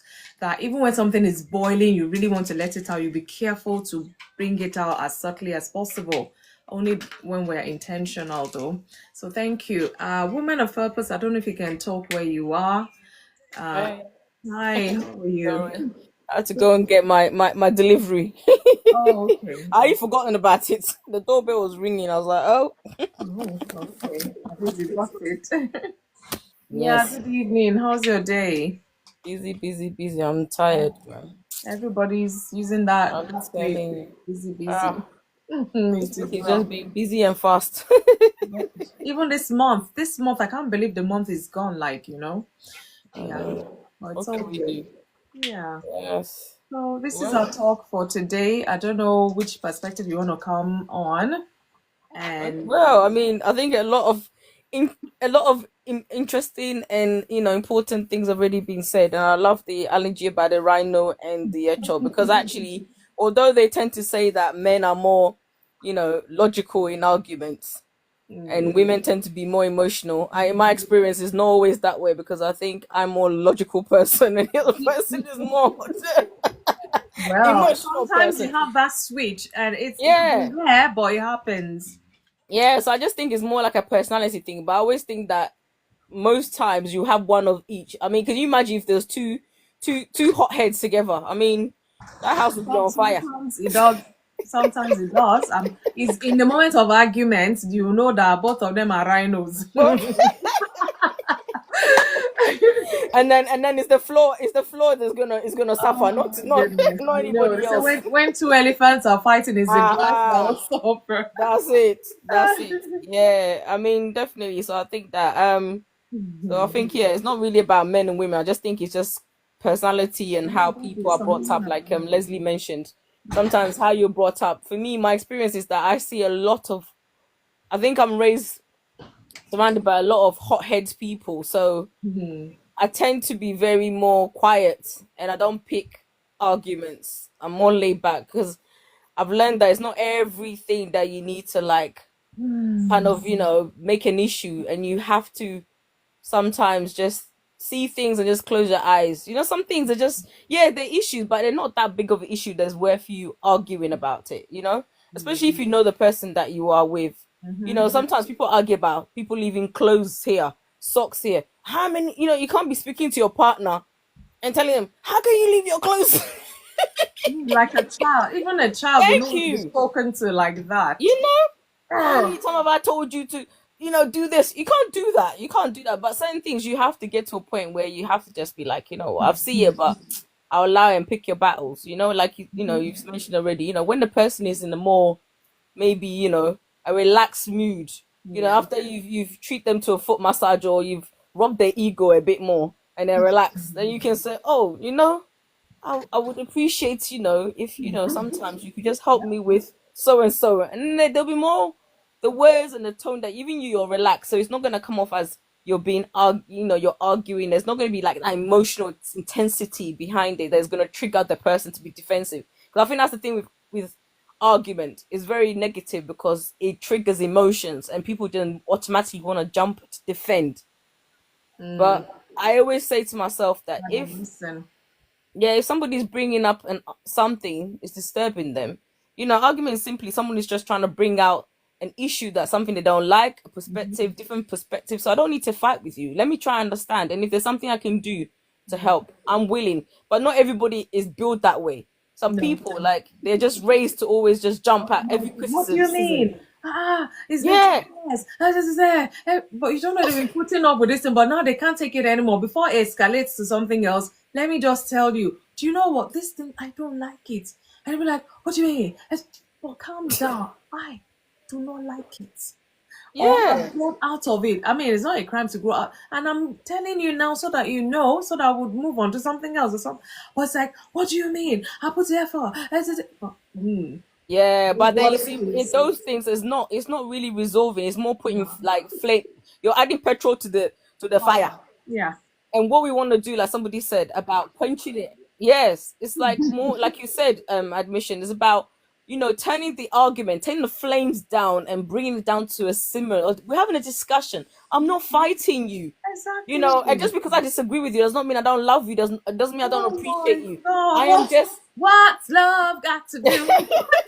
I'm Got just to do simply with- telling you that there is something wrong here, and I Oh my want us. God.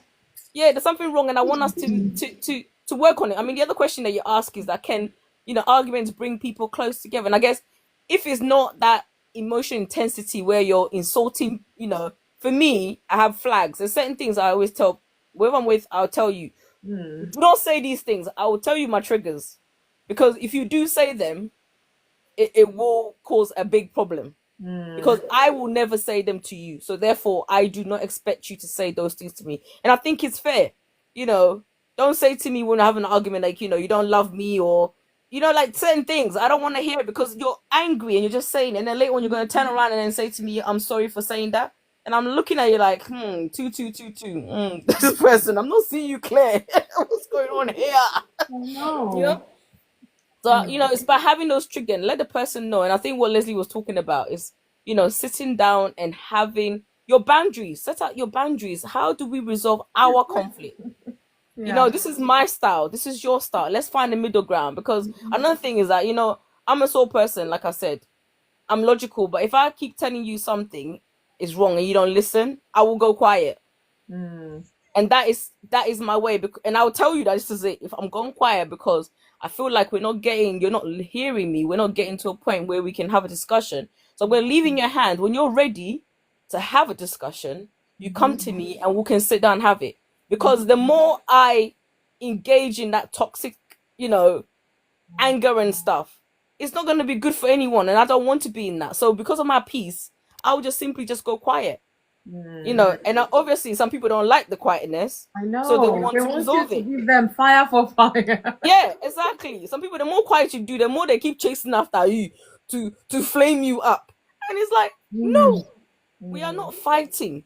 It's not a fight. It's about us trying to move to the next stage. And sometimes, because of this, sometimes when you're with someone that they behave like that, you then become quiet. You don't then address issues like you talk about. And the long-term effect of that is bitterness, resentment. Yeah. Because the person doesn't want to address it, you go into that quietness. But me, I'm not going to leave that quietness for long, because I know what's going to happen is that same problem, once we're all happy again, we'll bring it up again. And So I'm like, babe, we need to sort this thing out because it keeps coming up. So let's have an agreement how we move forward. And I think when people understand that it's healthy, I think you can have an argument. It can be healthy. Healthy argument is like a discussion, like you said. Let's take the argument, because I think argument is a very negative word. It comes with that. Let's have a. So, but really, is it? Well, that's the Because I talk perception we about get, isn't it? healthy, But that's healthy the arguments and unhealthy. That's what I said. I said healthy argument, because when you think about argument, even the word itself, argument, like it doesn't sound very Must you do argument? argument. Things like that. Well, I'm saying like that. I'm trying to put having emphasis. a argument. Well, argument, whatever. I'm saying like, it doesn't sound very. We all know that when someone said, I had an argument, listen, let me tell you this. You're being this. Let me tell you this. When someone says to you, I had an argument with somebody, what do you think? Do you think it's a nice thing? If I say I had an argument with somebody, what are you going to assume? What are you going to assume? Come out happy at the end of the day. So if I come out happy. If I said I had a discussion with somebody, you're probably thinking, could have gone 50-50. But if I said, you need to picture this, me and you in that conference room, and everybody listening, we're shouting that, at the end of the day, we come out like holding hands. They'll be looking at you like, what? They'll be looking at you like, what happened there? They'll be looking like, what's going on? Because we'll reach a compromise, and everybody's going out happy. So that argument was healthy. Everyone's screaming and shouting at each other. Oh, it's healthy, sis. Trust me. It's healthy. If you don't, you bottle that in, and then it start affecting you. No, I'm not saying that argument. No, I'm not saying that argument doesn't get heated. But what I'm saying is, if you let it get heated for too long, that's when the damage is going to be done. Somebody has to calm it down. See, Debbie, I will assume you've beaten the person. Exactly. Maybe I slapped you. I said, if you dare not laugh when we come out of this conference room, you're in trouble. I mean, no one is going to believe that we came out of that conference and resolved. They're going to think there's something gone down. Something gone down. No, but anyway, like I'm saying, there's a healthy way to have an argument with someone. As long as you get your points across, you listen to the person. You try and find it's okay. Maybe you don't like what I'm doing. I'm gonna try and make an effort. I mean, the other thing you said about apologizing and forgiveness. Sometimes some people, they apologize, but they don't mean it, because 2 seconds later, boom, they're back doing it again. Those ones are demons. I'm sorry, they're not demons. They're human. That's normal. After your life. I'm not saying you're expecting the person like tomorrow to just change, but what I'm saying, some people, like the same thing will happen, maybe in a different way, but it's the same issue, and they're still, you're thinking, are you not tired of saying sorry? Just do the right thing. Just don't do it. Oh my goodness, I get you. And then the person gets fed up, because every time you say sorry, you don't change. That's why I said that I wrote in the thing that when you say sorry and you apologize, you have to show it in your action and your behavior after. You have to make an effort. And I think sometimes if you see the person's making an effort, let's say, for example, you leave your socks somewhere and I keep telling you, please, and I see that, maybe 2 days you pick your socks up. One day you forgot. Then I don't say nothing. And then the third day, you pick it up again. I'm like, at least 5 out of this thing. Not bad. We're making some effort. So you can see the change. But some people, they say sorry and they think everything is washed away. And they don't have to change. You don't have to address it anymore. Even if they do it again, they're sorry. So we have to be, when we say sorry, we have to be intentional. We have to, sit with ourselves, self-reflect and say, okay, these things, and I've agreed to actually change. Sorry means you're changing. You've accepted what the person said. You've taken your board and you're going to try your best to change. So therefore, let change happen. So yeah. So do you think arguments in marriage actually bring a couple to closer? Like I said, it can do if it's done in a good way, because I think if you don't iron out those conflicts that come in a relationship, how can you move forward? for example, you might think your partner works too much, and it's actually because you want to spend time with them because you're feeling like I don't get to see you enough, and the relationship is deteriorating. Yeah. If we're able to sort that out, and you say, okay, I understand, but financial situation, blah blah, this, okay, let's agree. Maybe for the next 2 months you work, but maybe one day, every For two me, weeks you at see least, me. or You something. compromise, and then everyone's on the same page, and then you keep going, and at least that is progress. Because me feeling maybe loneliness and isolated and stuff, and not wanting to go out and seek attention elsewhere, and I'm letting you know, you have to take that on board and let's work together. So this is what I'm saying. And then once you're doing that stuff, we're spending more time together. We feel better about each other and we can move forward. So I think it's healthy. You can have a healthy, you know, argument in a relationship, and it makes you move from one stage to the next. Otherwise, I mean, come on, we have arguments with everybody now. Forget about even just think about marriage. You argue your siblings, you argue with even our work colleagues. Sometimes you disagree with them, but Oh, we don't disagree with them. We do. Your boss, you can disagree with your boss, but you don't go shouting and screaming at them. because So you have to politely. exactly. So you have to have the same mindset when you're dealing with your husband or your wife, that this is somebody who you share a life with and mutual respect. So therefore, let's not take this to a place where we can't, like you said, we can't come back. When people start saying all kinds of things and bringing back the past and all that kind of stuff. Yeah. So, women of purpose, do you think men and women argue differently? I already answered that one. I said to you already. Oh, you I started think with that. I wasn't She sure whether started you with, still answered yes, she it. started yeah. with that. I Yeah. answered. I said it's personality. I don't Mhm. think it's Yeah. a man thing or a woman thing, because like I said, they said women are more emotional and men are logical. But for me, I'm a logical person, so Oh, yeah. Okay, I I don't think remember. I don't think it matters. I think it's just how you deal with conflicts, isn't it? Whether you're a rhino or you're a hedgehog. Hedgehog, yeah. All right, thank you. Hey, we've got Mr. Adepeng is back. Yay, my boss is back. Hold Yeah, on. he was here at the start, but he Yeah, said he went away. Yes. Are you there? we are wired differently. Admission says, okay. Yeah. So we're wired differently, so we argue differently. I want to bring one pragmatic experience I had.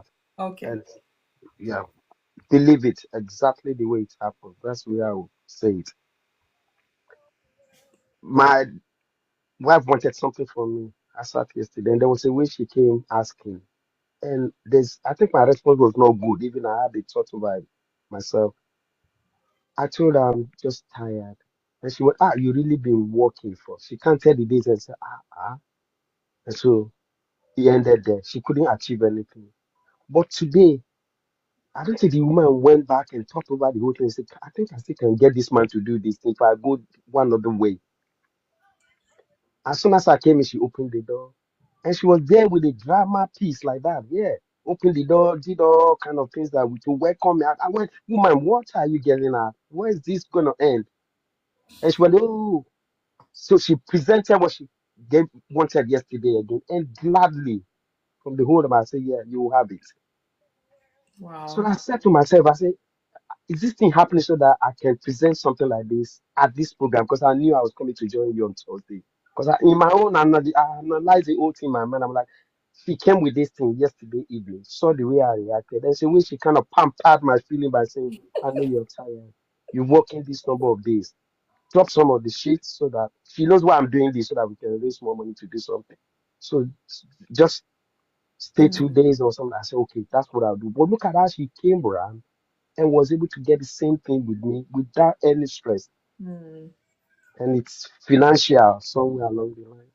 Because I felt the way she went, oh, you've been working too long. That's why you argue. That's why you kind of, that outburst was because you are tired. I know you.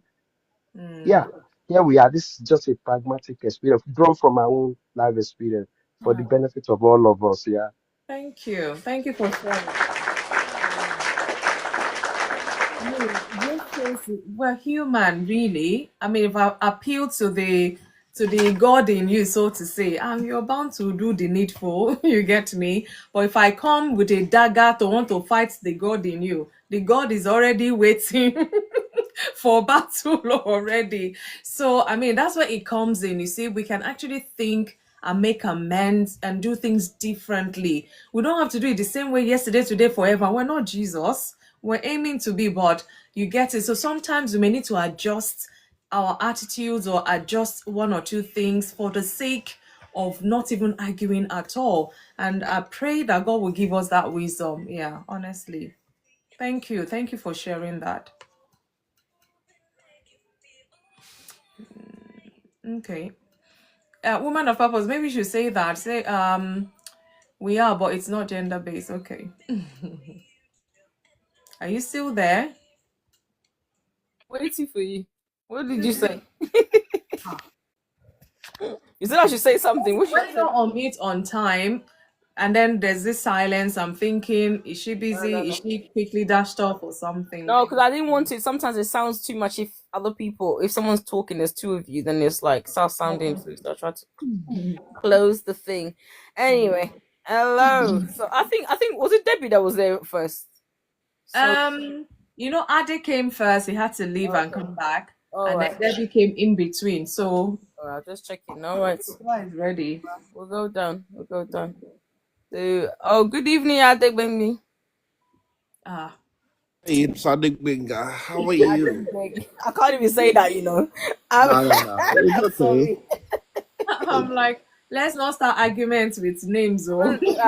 No, no, no. She's still serving the purpose. I'm trying. Give me the tongue to speak, to say names. Yes. Oh, amen. How are you? How are you this evening? Yeah, Very, welcome. Good to very see well. you. Thank you.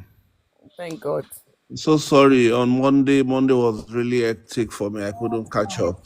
It's all right. And now I was doing something and I did not have my headphone with me. If I had had it, that would have helped me to listen to the program.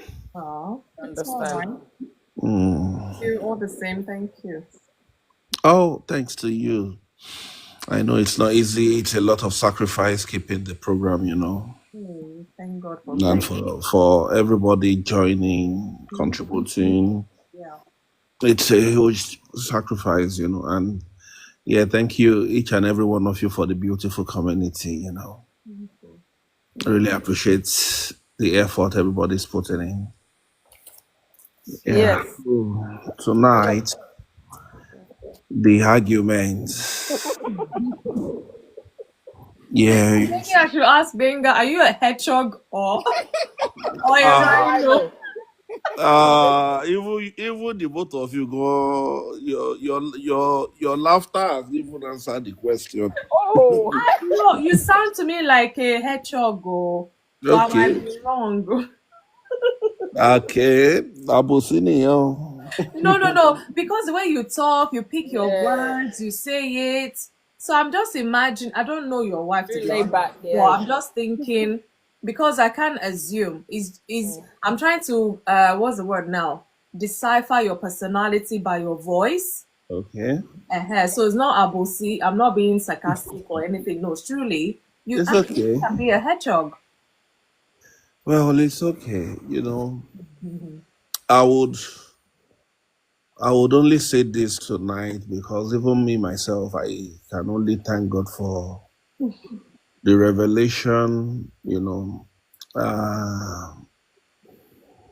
Yeah, I've been having issues in my marriage since I came to the UK, and it's not an issue of such, but when my mother-in-law is feeding her daughter with all manner of whatever that is not keeping the marriage nourished.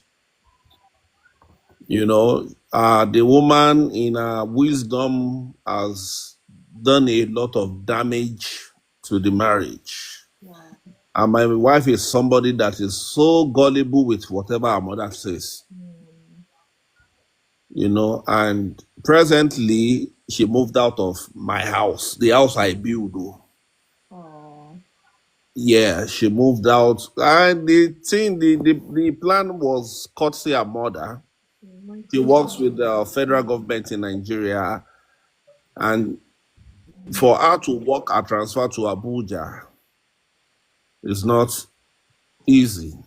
Now getting to Abuja, I still kept communication.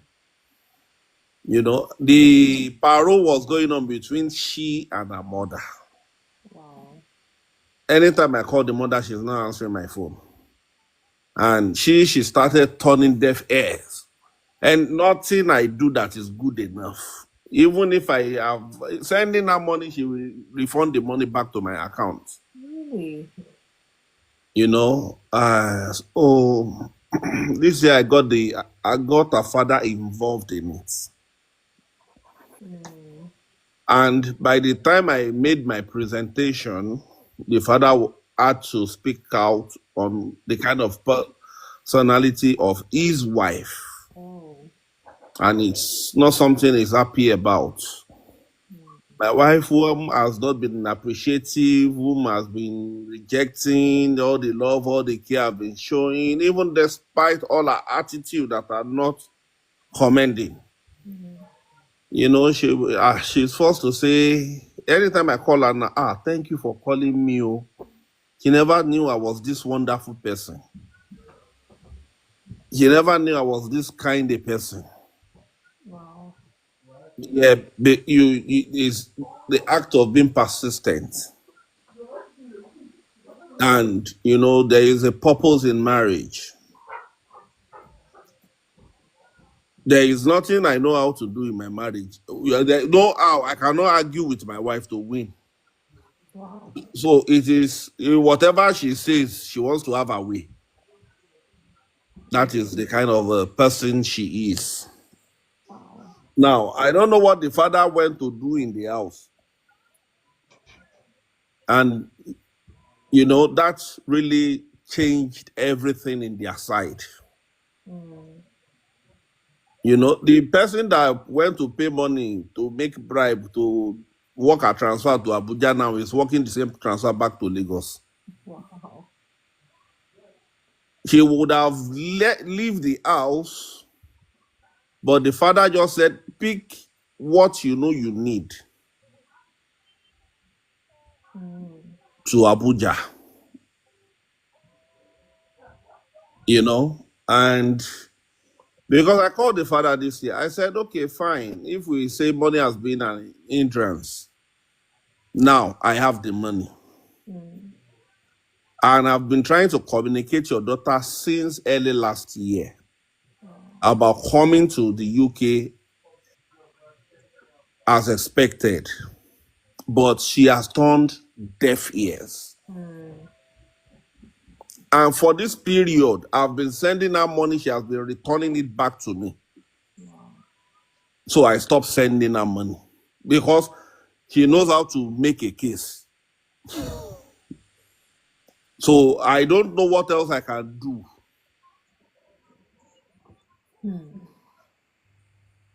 To win her heart.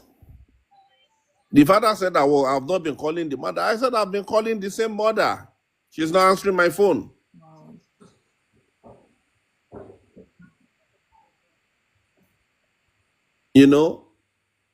Luckily, this sister that just passed by, I called the same mother. Everybody was there. She did not answer the phone. I now called the father. The father just said I should not worry, that he will deliver the message. Argument goes a long way. And, for peace of the home, there are a lot of sacrifices to bear. So usually a man carry the burden. At times it could be the woman. The most important thing is understanding the signs. So when any argument comes with my wife, you will not hear me say pim. Understanding when to be quiet. Because if I should say pim, you see that pim, my wife will misinterpret that pim. Egbo, what is a pim thing? The way she will interpret the pim and bring it back to me. Even me, for saying pim, I will regret myself. Now, what is this? Wow. Because the intentions was misunderstood. And she's still a wonderful woman. Because if not for grace, she wouldn't understand that.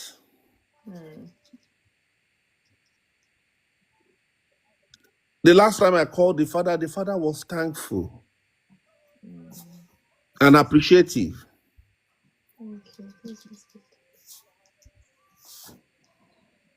So argument in marriage, there are healthy ways. I missed a lot of the talk though. Understanding to stay calm and learn to also listen actively. Focus on the issue, not the person. When I looked at the issue, and I also looked at what can I do to counter the mother, when I knew the mother was the issue, I had to take the matter to the father.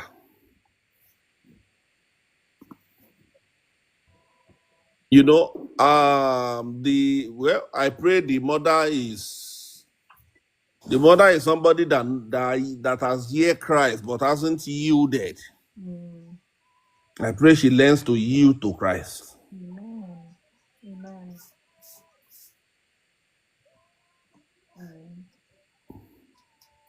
I won't lie to you, the little separation is a break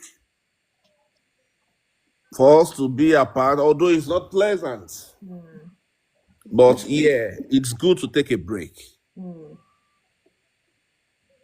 My wife is always very proud. When she's wrong, she wouldn't apologize. She wouldn't do anything. Always on her right.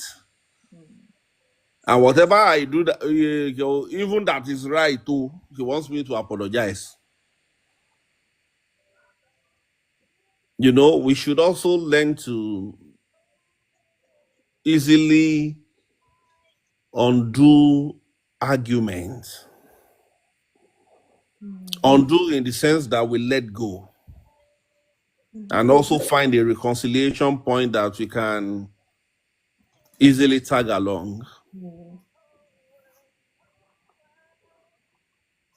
And when it gets repeated, unresolved, and it's becoming an issue, always learn to seek help.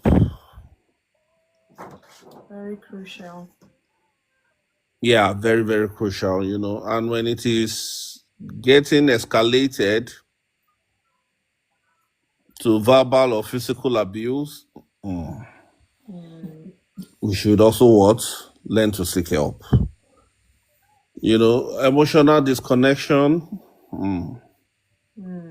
that's also not good. And feeling stuck or hopeless, still not good. There are different expectations in marriages, but it is always good when you come together to talk. Open communication. And when you have a conversation or when you communicate, plan to execute whatever you agree upon. That shows a very positive development. And if communication issues are there, we should basically learn to understand each other. My wife, no matter how angered she is, she understands my silence. Yeah, I won't argue. She understands my silence. So the moment I'm silent, you are quiet. You won't say anything. She understands it perfectly. So that is also a technical way of communicating with her. And yeah, as a gentleman, we should learn to always surprise our women once in a while in a positive way. Thank You you. know, Yeah, indeed. Thank you for saying that. Honestly, it goes a long way. yeah, it goes a long way. So, uh, well, the issue of in-laws, Mm, we should also learn to place a boundary for that in our homes. yeah, we've treated that topic sometime last year, actually. Yeah. We should learn to set a boundary for them in our home. It's not meant to be one-sided. Yeah. As I speak to you, I have a friend. When the in-law was coming, he was running helter skelter, and I was like, "What's wrong with you?" Hey, my in-laws are coming. This and that. Okay, yeah, they can use your home address as where they want to come into. But the most important thing is go and rent. Airbnb or something. Yeah, there is this vacation home. Just rent that for them for that duration that they will be there. You know, even you guys can go there and spend time with them there.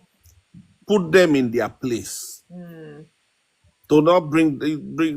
I'm not saying you should not welcome them to your home, Of but course, I mean, let let them it have be. a fire there. Yes. Mm. So the issue of marriage is between man and woman. So we should learn to understand this. And God be with us. Thank you. Amen. Thank you. Thank you. So before you switch off your mic, Adebenga, thank you so much for sharing that. You're And welcome. honestly, this is as real as it can get because we go through different seasons in our marriages. At one point in time, it could be argument. At some point, it could be finance. At some point, it will be one thing. There's always something. But together, when we see ourselves as teammates, we will go far. So, Adebenga, do you think that arguments, actually bring couples close together? Do you think so? Mm. Yeah, positive. There is a positive impact and a negative impact Okay. in an argument. Mm, So their method of resolution mm, would determine the answer to that. okay. You know, when my wife called me I called her and she informed me, they've given her transfer. And I know that they don't just hand out transfer like that in our place of work. Mm, If not that somebody goes to pay, settle, and yeah. you know, they've given me transfer. I'm moving to Abuja, and when I go to Abuja, my family are coming to pack my load from the house. Hearing that, anytime she wants to argue, the moment you hear my family, know that she's either alone or she's with her mother. Those are the family to family. Wow. So I now took the matter to the head of the family. That the one left withdraw ya with her for. you know.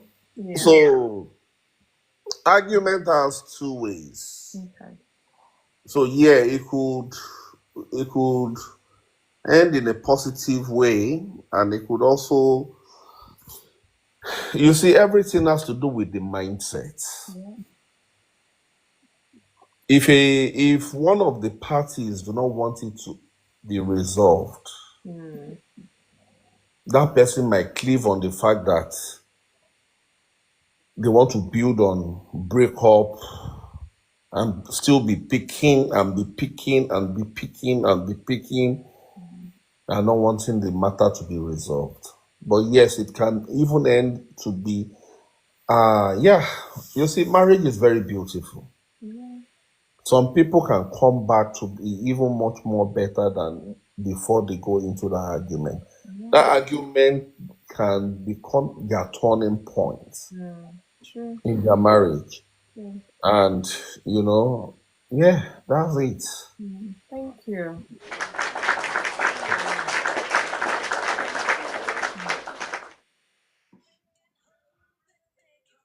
Wow.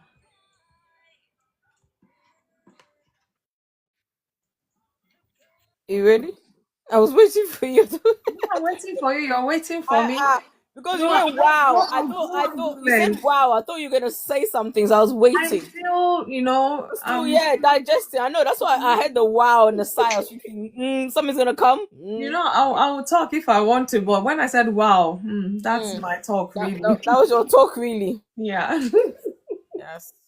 Wow. Well, yes, a real life case of yes Mm. of what we need. Yeah. Okay, let's go to Debbie. Elder Debbie, are you there? Good evening, sis.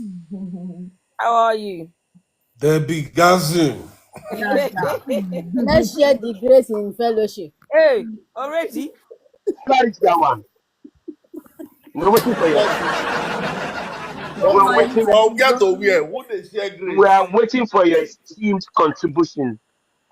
We're waiting for the fire bomb. Come on. Don't Let worry, let that her grace, Okay. be that grace is until 12 a.m. let her Hey, be joking. no, she jokes first. Oh, grace is coming later.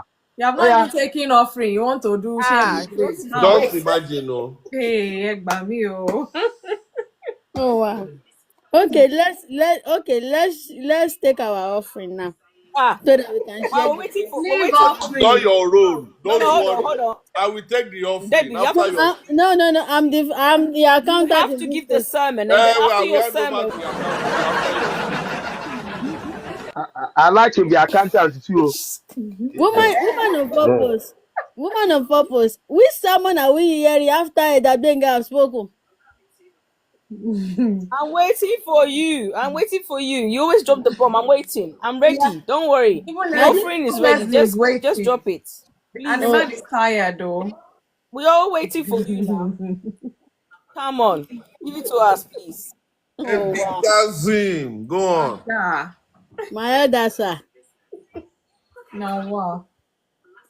Okay, we say argument in marriage. You see, elders have spoken. Me, I'm learning today. Today is a learning day for me. Eh?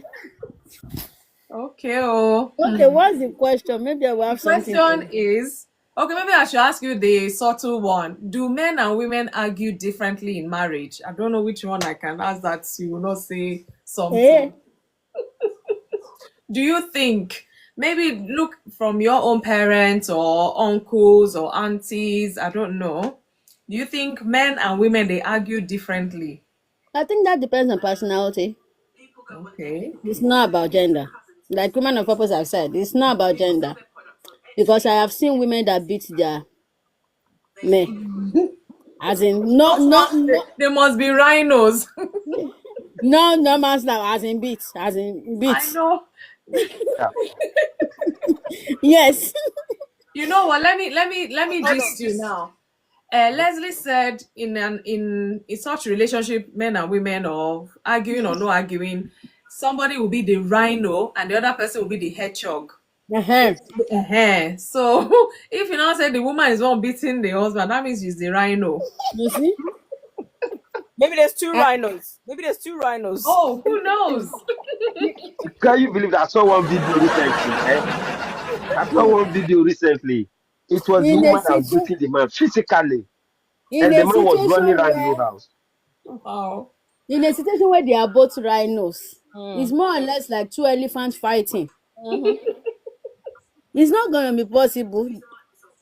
That one is either one kill one or they both kill each other. No, it's who comes out with more bruises than the other. Don't worry. Don't worry. Yeah. Carry on. So Or more I feel injured. I feel when it comes to that, it's not a gender thing. It's a personality thing. Okay. It's a personality thing. I naturally, I'm not a argumentative person. I hate it with every fiber in me. I hate it with every drop of water and blood in my soul. I hate arguments. Once you start arguing or once you start raising your voice, I switch off. Mm. Everything you say from the beginning to the end, I didn't hear anything. I've switched off. Wow. Because if I should get to a point where we have confrontation or we argue, that means the relationship is about to go down. Hmm. Because you see, when I was younger and I have arguments, I think what make me hate it more mostly is the fact that you know when they ask you to now come and explain what happened. I hate that thing. That's when I will burst into tears. I might have beaten you, but I'll still cry that I have to come and now explain. So I hate anything that can make me now we want to go and beg. I'll rather avoid it. Now, when it comes to relationship, I am not that kind of person. Once you start, I switch off. And the more I switch off, the more you are going. I'm opening the The door for you. further away you are going. Yes. The more I switch off, the further you are going. Because sometimes the argument is not necessary. We can have conversation. We are adults. I'm sorry. I know you people have been saying LD argument or non-LD argument. As long as you have the argument in the sentence, sorry, is to me. I don't think there's anything Part like of LD life, argument or the. Debbie. If I you don't know, learn to manage it, that my it will lady. We manage you. can disagree and not argue. Oh, okay. Okay. We can disagree. We can disagree. You know what I okay, what I define argument is you raise your voice, you talk to me anyhow, you say okay. I was saying to others a few moments ago, like I believe if we are arguing and you say some things, I believe that those things you said out of your mouth are things you have stored in your heart of hearts Yeah. that you don't have the opportunity to say to The me. mouth speaks from the abundance of the heart. Yeah. I don't know about the drunk. I'm talking about arguments now. I'm saying if somebody say it to me, I know I don't have that. I don't have. You see, So you are I not have even one. rhino. You are not hedgehog. No, I see, Let's see. my What would lady. you Once be? you start, I switch you off. You are not existent to me anymore. From Wow. for that moment, you can see me. I'll just be humming a song because okay, this is why I pray to have this. This is something I prayed for because my mouth is bad. Once I say anything bad, we will go back to go and apologize on our knee. I'm not arguing with you, but because you have frustrated me to a point, I will say one thing, and that one thing you will have to you know when You have you're to right, be but reborn so that I don't even hear it. exactly. You know when you're right from the beginning, then you now say one thing, Hmm. you are not the one to be begging. Yeah. Yeah. So because I don't want that to happen, I'll switch off once you start. So for everybody I meet, I always say to them, if you have any problem, I do something that is bothering you, you don't like it, or you need me to improve on, please communicate it, say it. Like somebody that have brain, we both have brain. Respectfully. Say it because some people naturally once okay because of my kind of nature, I have met people that take it for that took advantage of my nature. They take it for granted. You understand? Once they know that once Mr. Leslie, once they know that you're not gonna respond to them, they take it for granted. And I know myself. I'm deleting you one by if your name is 10 letters, I'm deleting you by the letters. Because you can't for I no, my peace of mind is very important. So I believe when it comes to couple, we are both adults. We can discuss it. We can that's why I said we can disagree on a matter. Not argument to the extent where we now disrespect each other. That's when I now remember the good thing I did for your mother, how I sent your sister, your father to school, how and I now start mentioning them that I'm the one that help your family and as is No. asasa when you know when see I'll ask you when you know that you thank you when you know that you have to recount on all these things and you turn They're yourself making me to laugh here. Jehovah Nissi. Why did you do it? And mind you, I will try with every fiber in me to pay you back. Oh. No, No, if it's my husband, I've paid. I'm saying I'm talking based on normal relationship now. But as couple, hello, please don't do it. It's not nice. Why would I have to think to write everything I want? If you know some people, you have to write what you want to say to them down and ask ChatGPT to help you analyze it because of what? Some people are Lord and Savior in their marriage. This is not just gender thing, no. This is both. Some women are like this, some men are like this. Yeah. Now, as like I am the quiet one, the what And is the hedgehog. The hedgehog. the hedgehog one. You see, I have a cousin. Immediately you start your war. She is war. War is her. She is a fight.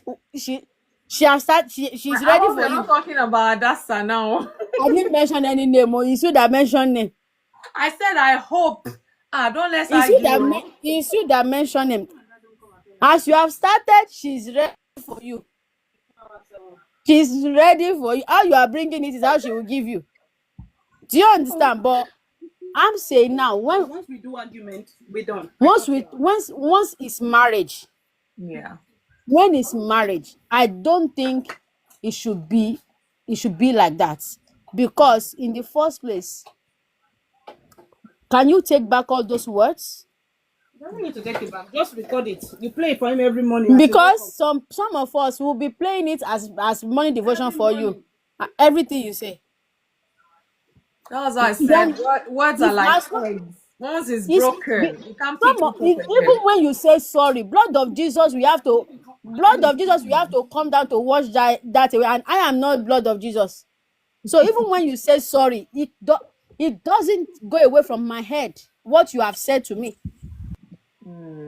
That's why I said I believe those things you said are things you've stored in your mind. You have it in your heart. You are just looking for a avenue to purge it out, and then this just happened and you use it. And please, when you know you can't take it back, that action you know you can't take back, that words you know you can't take back, what's the point of it? And the ones I fear most are the ones that say the Spirit of God is living in them. As in, the Spirit of God did not tell you not to talk to your wife like that or not to talk to your husband like that. The Spirit of God did not speak to you. Abi, you chose the time the Spirit of God talks to you. It's true. Some people, they have agenda for the Spirit of God. So they have agenda. They have timing for it. You can talk to me at this time. I will listen. But this time, don't talk to me. When it comes to marriage, we should, regardless of whatever, either you are the one that help her or him to become whatever they have become, it doesn't matter. As long as you have gone to the altar and vow, I will respect you, I will honor you, I will do this, I will do that. Please maintain it. If something is bothering you, sit down and talk about it. If you need help, seek professional help. If there's someone trusted, as in trusted family, trusted friend, that you know they have brain, that's why you have to make sure your spouse and their friend, they have brain. Yes, there should be somebody they are accountable to. See, I know there are some things I would do that my friends know. Once I do that, it's over. There are some things you will tell Adasa another, oh, Debbie, and I now talk to Debbie. She now say, how dare you? She now shouted at me. She'll be looking at you like, are you talking about the same Debbie? Once you get to that point, madam, you Because Adasa will tell you, once you have gotten to that stage, just forget about it. Do you understand? I know, and because I know that I can't go back to Adasa to say, oh, and this and this and it. No, because No, I know my kind of people. Yeah. I know people I am accountable to. I know people that will call me and say, okay, Debbie, that one is enough. Do you understand? Some people don't have accountability, should I say partner or friendship. They don't have it. They are not accountable to anybody. It's very dangerous. Yeah. Do you understand? They are not accountable to anybody. Their friend cannot advise them. their parents cannot talk to them. Shebi Elder Gbenga said he spoke to his father-in-law and they called the wife to order. Some people, don't try it. Do you understand? And why would you even, I'm sorry for people that are in that situation, why would you marry somebody that does not have regard for anybody, or that does not have somebody they answer to? I know we all have God, we all have Holy Spirits that we answer to. There should be a physical human being, Yeah. like sometimes it can be an elderly person, sometimes it can be a teacher, a mentor, or somebody that okay, something happened, I've spoken to this person, okay, let me reach out to this person, I know they listen to them. Sometimes it can be manipulation or something like that, but at the same time, somebody genuine that you can talk to. Let's now say you now try all this, it now didn't work. As the Bible said, try professional help. Not professional help that your friend introduced to you, professional help that you go and seek, that is trusted, someone that is fair, Yeah. someone that is fair, not someone that will be biased. Yeah. Try professional help. If you don't want, throw the marriage away. It's not my problem. Because once you argue to a point, it gets to a stage, the children, the only thing they know you of is nagging father or nagging mother. Argument is not nagging. But the children will see it as that's what it is. They see that my parents fight every day, and your child will go out to school, they'll be looking, they have this trauma in them, they can't relate very well with children, they are careful to talk, they are careful to move because of what is going on in the home. See, when I look at what is happening in marriage, I don't look at it based on the couple. You people are adults, you have lived your life to a certain age. In fact, what you have enjoyed, the children have not enjoyed it. But the children you are bringing up, a nation is built from the home. Yeah. So if the matter is not something you can discuss, it's either you kill the matter or you discuss it. That's the only way. So to me, when it comes to admission, the counselor doesn't have to know you from anywhere. Yeah, that's That's what we're why. saying. That's a counselor. They don't know you from anywhere, so they won't be Be biased. biased. I'm topping up. Oh, I'm topping up. Don't now keep it. I'm I topping up. understand you now. Mm. I understand you now, because it will be a neutral ground where they will be able to tell you, okay, this is what it is, this is what it is, this is what it is. Most times it should be your pastor. And yes, most times Be your it shouldn't be your pastors. because they always suppress one for the other. Yes, it's true. Most times it shouldn't be past. You will be surprised. But let's leave church matter. They will still go back to why from it.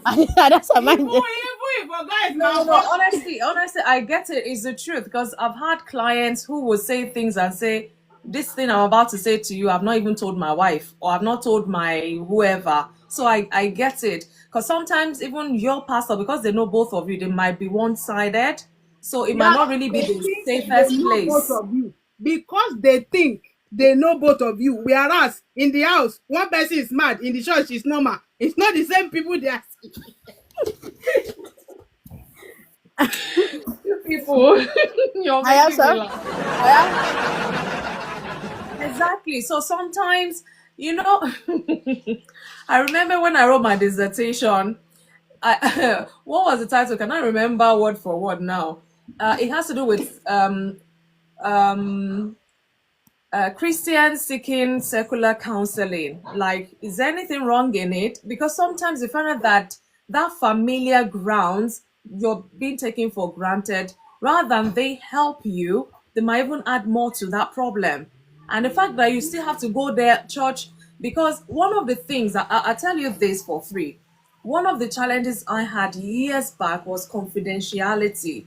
Imagine, say you have a issue, you go to your pastor, and in fact, it's not even up to 2 Sundays, you just start hearing their sermon, they're putting, and I'm like, or you went to a pastor, you confided in them, he said this, said that, and then a third or fourth party comes to say this to your spouse, and then is that meant to help? How did the third, fourth party get to know of this thing? So That's you can because they use imagine. your So matter to do pillow talk.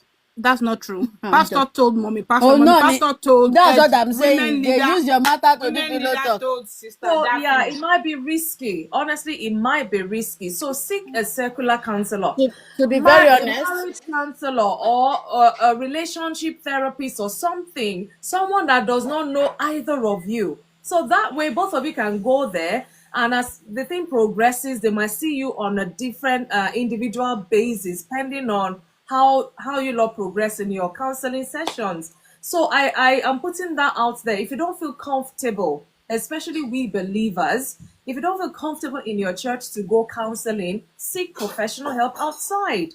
It's not compulsory that anytime you're having issues in your marriage, you must go to your pastor. You can seek help outside. There is no crime to that.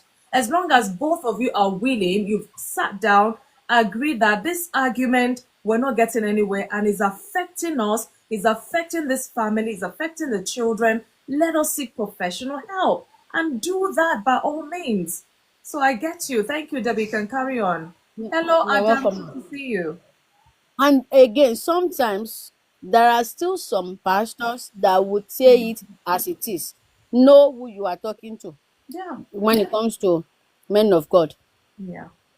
So that's it for personality one. It's not about gender, it's about personality to me. Okay. Some people have score more than some people. I know some people they will not fight you, but they are planning their exits. Wow. Some of us see, like I said, I love peace. I love peace like Who doesn't love peace? no, Some people don't, I some get people, some people, their No, work. they like war. that's what they live for. I get you. Yeah. So Let me me, not be. once you start bringing it, that's why I always say it.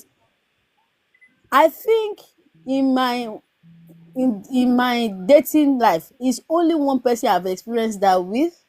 And for the life of me, I always ask myself each day throughout that relationship, Debbie, how did you get yourself into this? Even if he was looking like normal in the beginning, now that he has shown that it's not normal, that's that I start talking to myself, and once I start talking myself out, I'm ready to go.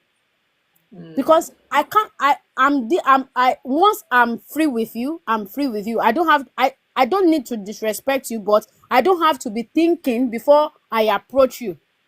Once I get to that stage with you where I have to be careful of what I say, how I react, to think three times before I bring an issue to you. It's becoming You bondage. are not my Lord and Savior. My Lord and Savior. Sometimes I don't even have to think before I talk to him. Came to set you free. Why? Why would you So put why will I yourself in put myself bondage? in the bondage? Yeah. So that's based on personality. So this second question you said, Can does arguments arguments? can arguments in marriage actually bring a couple closer?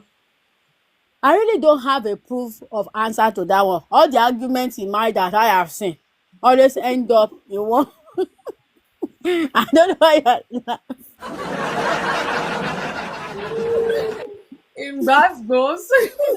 all the arguments in marriage that I have seen always end up This woman of purpose laughing as well. Oh. always end up in either they go their both different ways at the end of the day. Okay. Maybe like I said, I don't know. Maybe because I'm not married, I don't know if there's anything called LD argument in marriage. I don't know. Yeah. I know about disagreements and agreements. I know that one. Disagree to agree. But the argument one, I don't know if there's anything called LD or un-LD argument. I just know Okay. argument is argument. You missed my talk. Okay, let me go back to my notes and tell you which one is healthy. Healthy versus unhealthy arguments. So healthy Okay, arguments help me. involve respectful communication, yeah? Listening to understand, not retaliate. Okay. Focusing on the issue, not attacking the person, and a willingness to find common ground. For the unhealthy ones, shouting or calling, name calling, bringing up past wrongs, all those scorekeeping and all, stonewalling or silent treatment, trying to win instead of resolve. That is unhealthy. Wow. Okay, so Manipulation. in the layman language, what you are saying is one is Basbos, one is Jesus is Lord. Yeah. Not necessarily basketball. Some the words in their mouth will give you that basketball. That's what I mean. That's what I mean by Basbos. Basbos can be in words, it Or can be in or action. action. Yeah. Yeah. So yeah. So one is Jesus is Lord, one is the other way. Okay, I get you now. Based on that, if it's the LD one that we use Jesus is Lord to discuss, you approach me respectfully, like Uh-huh. the Christ, like Christ is living in you. You are let's now say that thing I did, he pay you so much, approach me like Paul the apostle Hey. to my fellow Corinthians. Don't don't approach me Oh. like Don't don't don't approach me approach like Debbie and let them be asking, oh foolish Galatians, who has bewitched you? you get it now. Approach me like to my fellow Corinthians. Okay. No approach. Do you understand? It's the way you approach the matter. I It think can bring, like, okay, based on your explanation, I can bring couples together. Depends on how you approach healthy. each other. Yeah. Depends on how your tone matters. Your body language matters. Yeah. Your approach matters. Mm-hmm. Don't argue and call my mother stupid and expect that it will bring us together. Do you understand? I've So I I've well I've technically witnessed, even though they had to relay whatever was said that led to that huge arguments that they were even throwing bottles of perfume or whatever. And this husband said they were both under the duvet after church, relaxing, they were watching whatever, and then the wife farted, and then not just farted, now fluffed the duvet so that the fart would really smell on the husband. And the man obviously was tired and he wasn't expecting that after you farted that the person was still doing this, you not even fluffed it on his face. What to what end? He just got to and said, what is the meaning of that? Is that how your mother fluffs whatever farts on your father? That was it. Oh, that was it. Hey, what do you mean? My mother, why would you do that? Before they scattered the house and we had to go there, to calm the situation and all. It was when me and my husband was going home, we said, hey, I never see you because of fat. What has mother and father got? So you can imagine, I mean, it started with that. And when we got in, we had to be tiptoeing because there were broken bottles, broken whatever on the floor. You wonder how that got to be. So arguments, if it's not done in a way, okay, you fluffed pillow. I'm so sorry. That would have been the end of it. Not like you now bring in the mother, whether the mom was alive or dead, I can't even remember. It will trigger a lot of things, and where that conversation, where that argument will end, both of you might not like it. Imagine we had to come and intervene. How can they go to the court and say because of facts that argument led to separation or what? wait, which of them call you people? It was the wife. Was it the wife or the no? It was the husband because she now even took it to another level because her parents were mentioned. So it was the husband that called her, come and talk to her. She started again or something But it like that. wasn't because of the fat, it's because of the parents. And that's the thing. You should not In the bring first other place, family God to bless the God bless you, conversation. woman of God. What do In you the mean their first parents? place, What do you mean the parents? I'm how did saying how when you did are the fat smell reach my mother and my father? No, exactly. That's what I'm saying. That I shouldn't have escalated to that Now at we are all. different. Some people, when it comes to their parents, me and you can be arguing from morning to night. You are saying everything, I'm looking at you. yes. Mistakenly mention my father or my mother. Hmm. Even if my father is the what is it called? The poorest of the poorest. He is Don't still my mention. father. Yes, indeed. Even if my father Hmm. is the that's why I say even if he is the poorest of the poorest, as in even if that's the case, don't try with me. Yeah, I of don't course. care who you are. I don't care your status. I don't care whatever. Don't try it.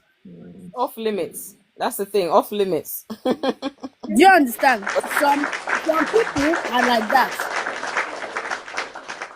If I want to, if see me and my friends know some, we have boundaries within each other. You know, I can be talking now and be saying something about my sister. She's this, her head is that, her leg is that, she's behaving like this, she's behaving like that. The only thing that side is allowed to say is, hey, you are right. Okay. I was gonna say, don't come and add your own because I No, wish. no, don't. Woman of God, why now? She would not, you know, No, it's true. she dare not say, Who am I? do you understand? I say, yeah, even her ear is too big. Or I No, know. nope, Who asked nope, you? nope, nope. Debbie, I totally agree with you. You are Adasa so can wake up right. and say, oh, So you right. know, my brother, can you imagine with his head, he's behaving like this, he's behaving like, does he have brain? Does he have, say, oh, I'll be like, oh, you know, Okay. oh, okay, I understand. I dare not say, he doesn't have brain. Do you That understand? argument, I don't know which. It's like I don't know which I'm the only one allowed referee. to insult my family, not you. You I don't know get which it. referee will come and settle that fight. I can insult my family. I will support your insult.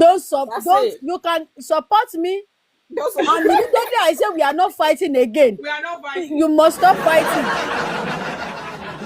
Oh my God, thank You must. you. That's it. Something happened to my sister last year. Why lie? The way I fought, they would think me and that my sister we are the closest of the closest. When we dropped the call, I called her and I blast her. Even at that I was like, I said no. Me and her can have our own, but not from outsider. So some of us are like that. I can insult my family by myself. In fact, tell me what they did to you. I will help you insult them, but you don't insult them directly. How? don't do it. I hate It Don't. raise another level of argument. I believe it should yes. also be like that even in marriage. Even in marriage, it should also be like that. No matter how close you are to your spouse, family, or something like that, it's still not your place to insult them. No matter what they do to Thank you, you. you can be upset, you can complain, Insult through your but you can supportively insult through their sibling. But don't do it. Don't directly insult. Don't do it because You have to apply diplomacy. you see Diplomacy. your spouse and their siblings once they know each other. reconcile. Before he even came into the picture, Yes, once they reconcile, you are done for. They are the one that will tell your spouse, your husband, your wife, that kind of thing. So please, let there be boundaries and let the boundaries be known and That's right. let's respect each other. That's it. So in that case, if it's that kind of Jesus is Lord argument, yeah, it can bring couples together. But if it's the bad most one, the Lord is our strength. In Jesus' name I pray. Amen. Okay, Mr. Shine need to talk before offering. yeah. So, but while Don't Mr. start Shine offering is yet, talking, oh. start dropping your Are you offering. are you taking over my job? No. Are you taking over I'm my just job saying. now? I wanted to say offering time, and I realized that Okay, Mr. let's Shine, not argue. Elder Let's Shine not has entered. argue. Hey, we Let's don't not start argument, argue. We oh. want We don't start healthy argument, oh. arguments. Oh, this one is banter. No, we don't do You that book see, here. but some people they don't know. Some people they think banter is argument. You see, No, everyone's different, isn't it? Debbie, I thought you were this head one shop. is You want, banter. you want to turn to rhino all of a sudden. That's the thing. They say something that once you move with something for a long time, you start talking. I'm very adaptive in nature. Okay, You don't please. understand. We don't want you to turn to rhino, please. No, let me have a little bit of rhino.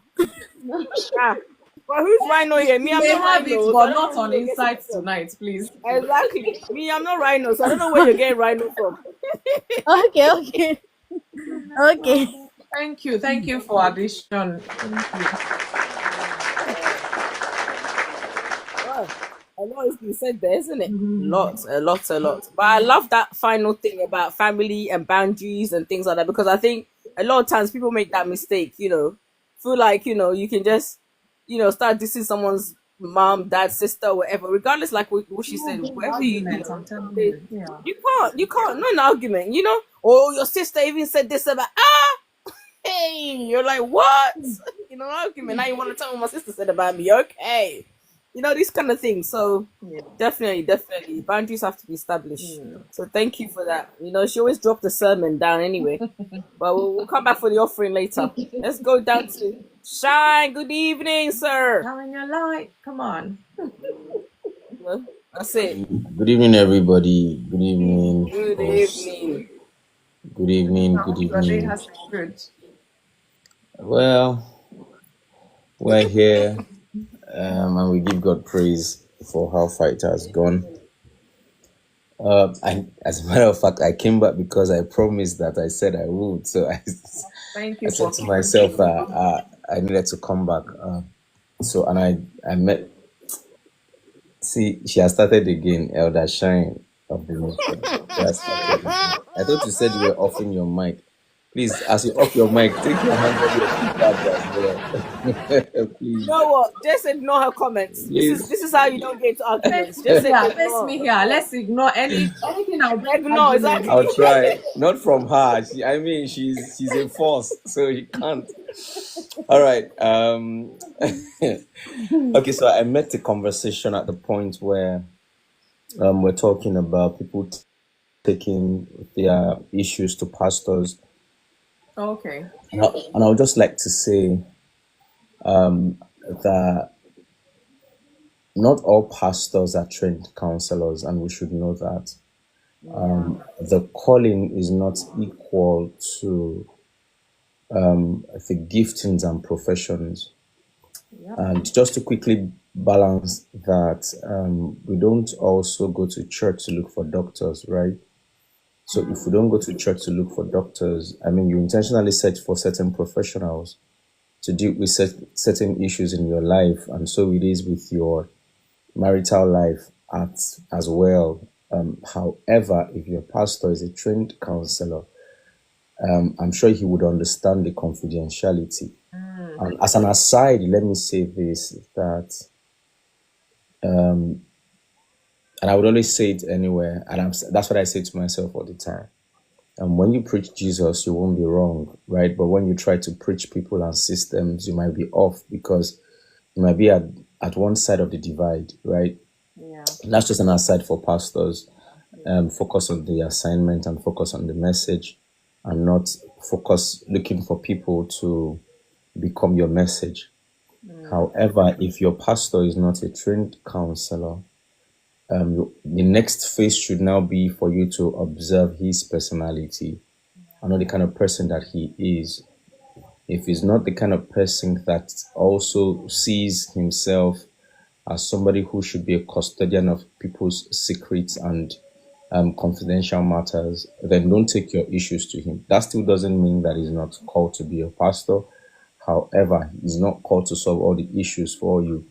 So you have to find the appropriate person or the right person to have the conversation with respect to your family, and so on and so forth. So I think that's just the balance I wanted to bring to it.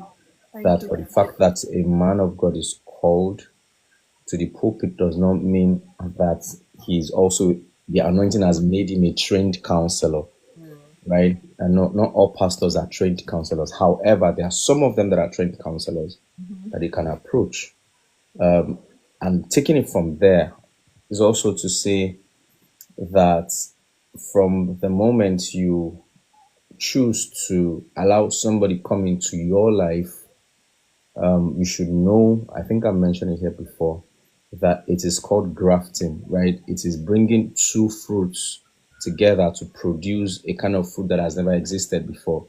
It is an amalgamation in the sense that one protectorate is meeting with another protectorate, or one side of the country is meeting with another side or another country, and then you are to form a new country. So what it means is that we're both not bringing our constitutions here.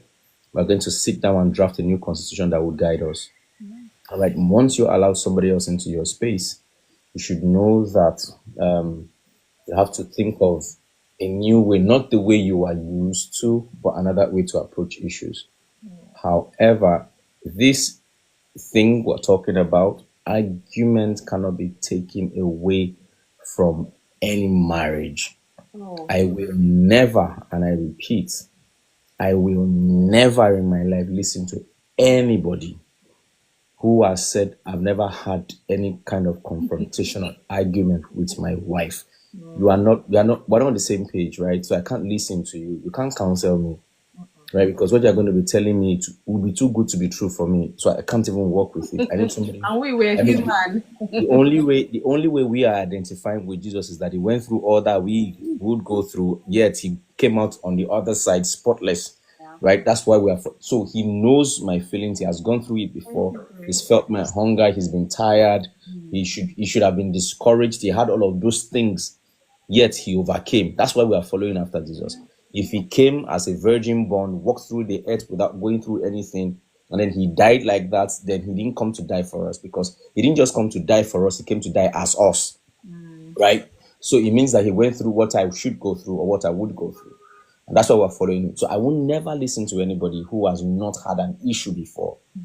Thank God for your 50 years in marriage, but if it is without an issue, I won't follow you. So it means that, see, arguments will come, arguments will happen, and we should not wish it out of our marriages, except you brought in a robot into your house. And trust me, one day you might forget to charge that robot, or one day you might forget to put the right command into that robot and it will revolt, right? But then if you are getting married, you should know that arguments would always be there. If you are married for 3 weeks and you have not argued, welcome to a life of Hollywood or Nollywood or whichever, Bollywood or whichever, or K-drama, whichever one it is. Just know that both of you Heaven are on earth.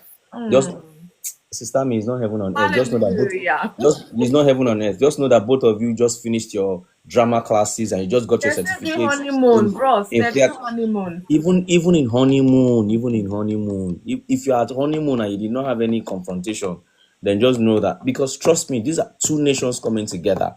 This is somebody who likes to keep things spick and span, and this is the other person who just wish that I just want to drop it here and leave it here. I mean, you guys are not arguing from that point, and like that, I'm not saying you are not cantankerous. I'm not saying you are throwing stuffs at each other, but I'm simply saying that you guys cannot see different sides of the world. Then something is already wrong, because it means that when both of you are heading for the rocks, somebody else will not see it. I mean, you guys cannot always have the same view. At all. Something happened today. So there was this service of songs we're supposed to attend together at my headquarters church. And I sat behind my desk, and the Spirit just reminded me that, come, today is that service. 5 minutes after, no jokes, no lies. 5 minutes thereafter, my wife called me and said, oh, I just remember that today is this person. Now, so I'm not saying that you guys cannot be on the same wavelength, right? But I'm simply saying that both of you cannot have the same view about everything all the time. That is not to say that, oh, we are not working in the Spirit of God together. That's not true.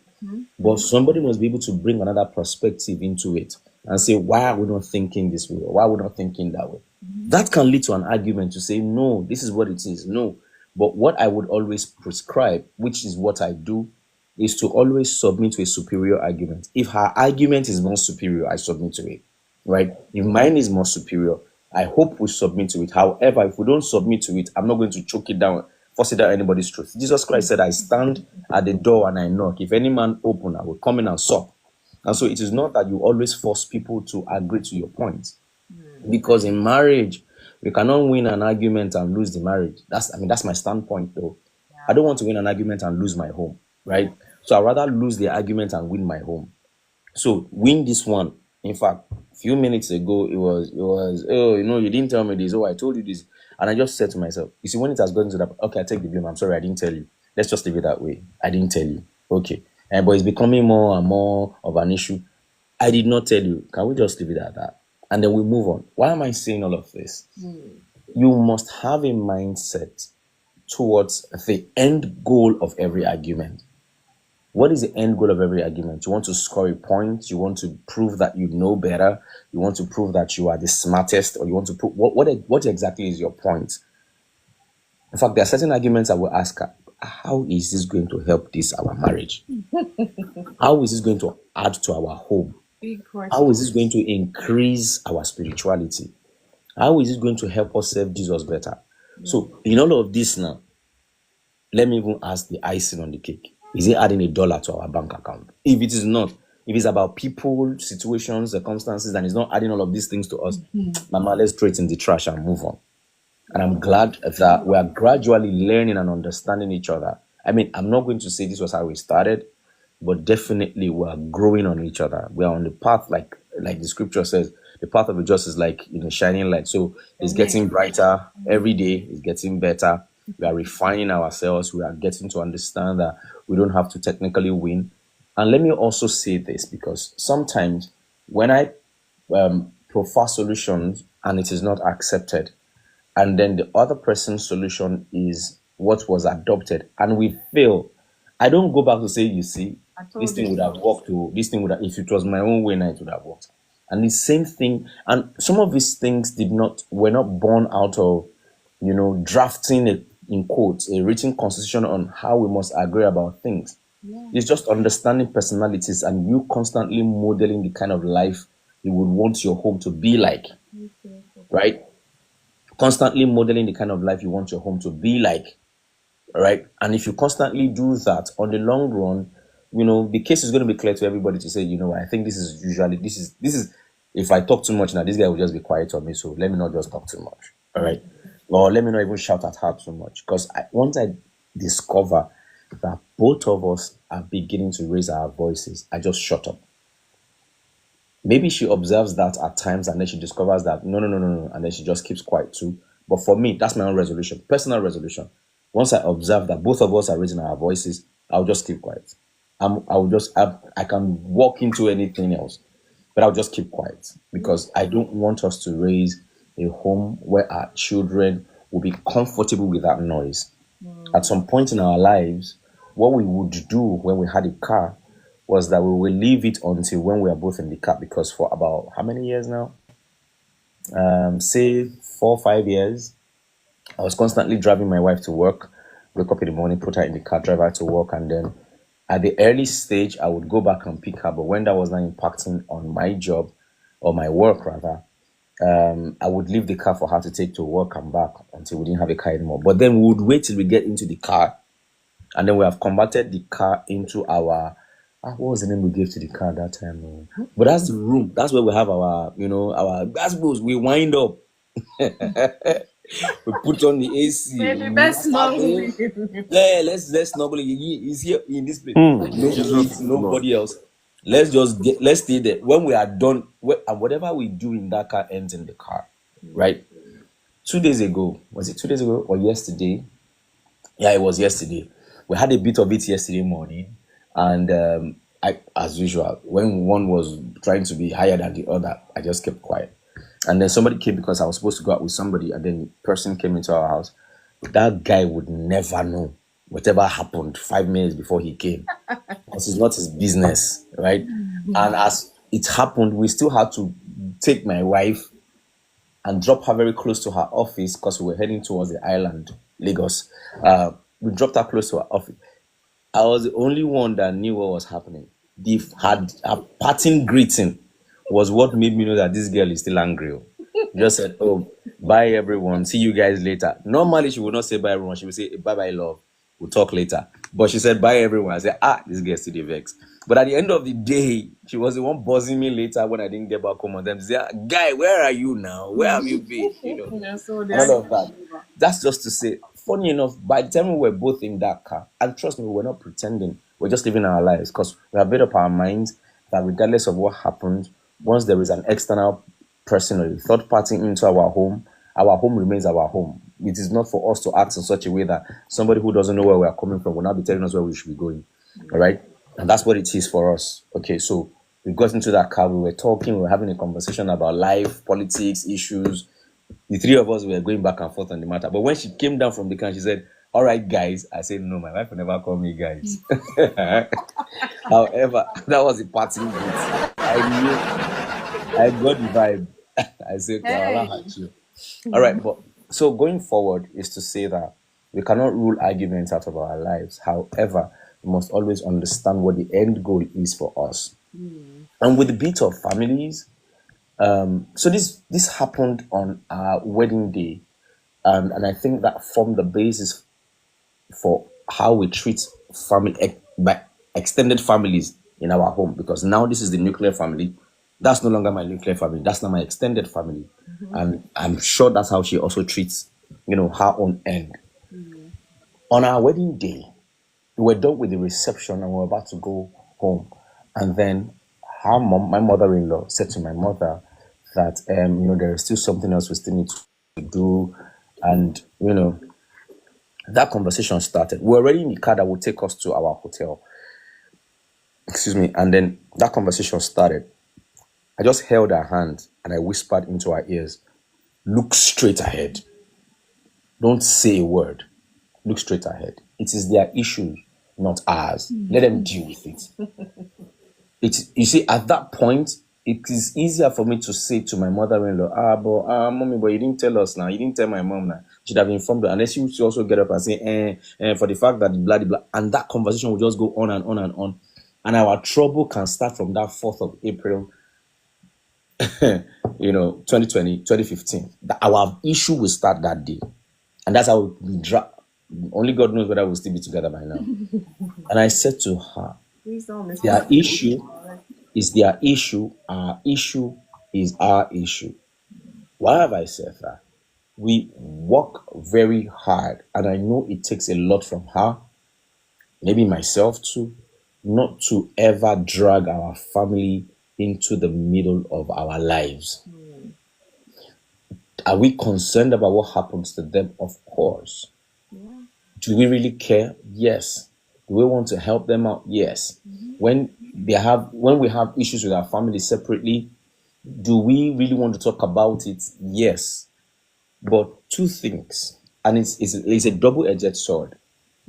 On my side, I will not talk about my extended family in such a derogatory manner that would make my wife drag them. That's number one.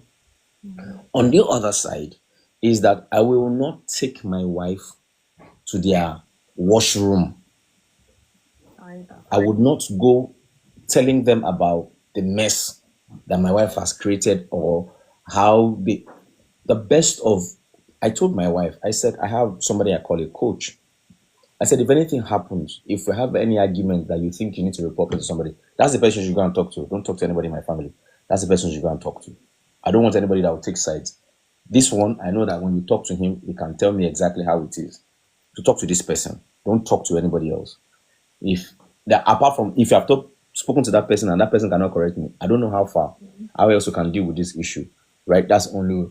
However, like I said, it's a double-edged sword. I don't take our dirty linen to their compound to go and tell them how messy, how blah my wife is, and then they will now start washing my wife, and that my body will not be able to take it again. I will now start revolting. I don't want that. Neither do I also bring my extended family's mess into our home and begin to drag them in front of my wife. I mean, yes, in quotes, I'm married now and I'm fine. But that was still not spoil the foundation that they created, the foundation that they made, that they built before my wife came to see a fine guy or one boy that he feels she can settle down with forever. And it's vice versa. I'm not trying to sound like mine is perfect. It's vice versa. So whenever that conversation is happening about family, the blah, blah, oh, wow, okay. Don't you think So I direct whatever suggestion to her, not to them in their absence. And that's how, as a trained therapist, that's how I deal. You cannot bring your husband's issue to me as a woman, and I will start trashing your husband in front of you. I will deal with you because it's not your husband that reported the issue to me. You came to report the issue to me. So let's pick out your own issues from here and see how we can begin to adjust you and amend you until you suit in. Then I would fit another session with your husband and have a conversation with your husband. And that's how I also deal with my family as well, right? If she comes to tell me, then I will tell her what I think she needs to do in that family, not sending her home or sending and telling her why. Oh wow, so your brother could be that daft. Ah wow, fantastic. I never knew that a man could be. I mean, that's a low blow, right? And it might not sound like something that would trigger her almost immediately, But I'm sure if I tell the kind of wife that I've married, so your brother could be that daft, she might not say anything. She will just go back and sit and not think and say, it's my brother. Oh. He even said it's daft. Then that will become part of the baggage. She will soak it in, That will right? spark another argument later on. Later on, yeah, exactly. So the sponge that I have will just soak it in and go and keep it inside. Keep it on the hard drive and wait for the day that to be recalled. So we should be also careful as to what we say at every point in time. The only thing I tell myself is, you are angry, Shayo. Yes, 100%. You are very angry. So how would you want to be spoken to when you are angry? How would you want to be addressed when you are angry? Then the same meal you want to be served, that's what you should serve. Because trust me, there are days that you are so provoked and you want to say everything and say, let heaven come down. Let it happen, you know. In fact, let heaven come down. Today, I don't care, let heaven kiss the earth. But you need to ask yourself that if heaven should kiss the earth, will you still be alive? Okay, so if you know you will not be alive, don't let heaven kiss the earth. The only time I knew I had stretched this matter was when I was having our argument in we call it our argue booth.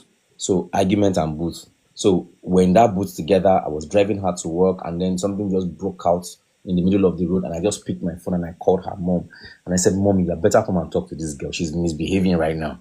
You better come. And as I was talking, she was talking to it. So the mom was hearing her voice at the background. And then she called her and I wanted to talk to her. She was immediately after I dropped her, I just called my mother and I said, Mommy, I'm sorry I dragged you into our mess. I'm sorry, I shouldn't have done that. It was wrong. It was my issue. I should have solved it. Now you are in Abuja, you'll be worried sick, thinking, how would these people be living by now? Because you think they were already breaking bottles on our heads. I mean, I'm sorry, that's not what it is. I just dropped her off at work. Nobody say we don't settle quarrel. Forgive me for those who don't understand pidgin. Yeah, it's not like we're done with that issue, but I really apologize because I dragged you into it. It was not meant to be your problem in the first place. And so let's try and keep them. They are called extended family for a reason, right? So let's also not try to drag them into the mess. Like the case you mentioned, I know it was not a woman that dragged her family into the issue. It was the husband that did so. But I mean, think about it. If you were the person on the receiving end, would you also take it? Right? No matter how much you feel, a lot of people would say, I like to say my mind. What is even that mind? You made that mind up. I was on a session yesterday and they were saying, the way men are wired. I said, no, the way culture has wired men, not the way God wired men. Yeah, not the way, the way women are. There is no way women were wired. It is the culture that wired the women. It's the culture that would tell the man that he should sit down, carry, and be watching TV while his elder sister, even when they were young, should go to the kitchen and go and do stuff. So when he grows up, he feels that his wife should be in the kitchen, he should be in the living room with his legs on the stool and paper in his hand, watching EPL and reading newspaper. That's what he calls multitasking. That's not what it is. It is the culture that wired men that way. And then because the culture wired men that way, others took it as a narrative and began to sell it to a generation that is yet to be formed. And so that generation also bought that narrative. I mean, that's how cultures are sold. Anyways, that's another conversation. But I'm simply saying that don't always say, I want to speak my mind. I want to speak my mind. Renew that mind that you want to. Even God spoke through Apostle Paul and said, renew your mind. Don't be conformed to the culture, the ideals, and the traditions of this world. Message translation said, don't be so easily adjusted and fit into it without even thinking. So I want to bear my mind. Where did it come from? What is in your mind? What kind of mind? Is it a renewed mind or is it a dirty mind? Is it a regenerated mind or is it a polluted mind? Check the state of that mind before you bear it.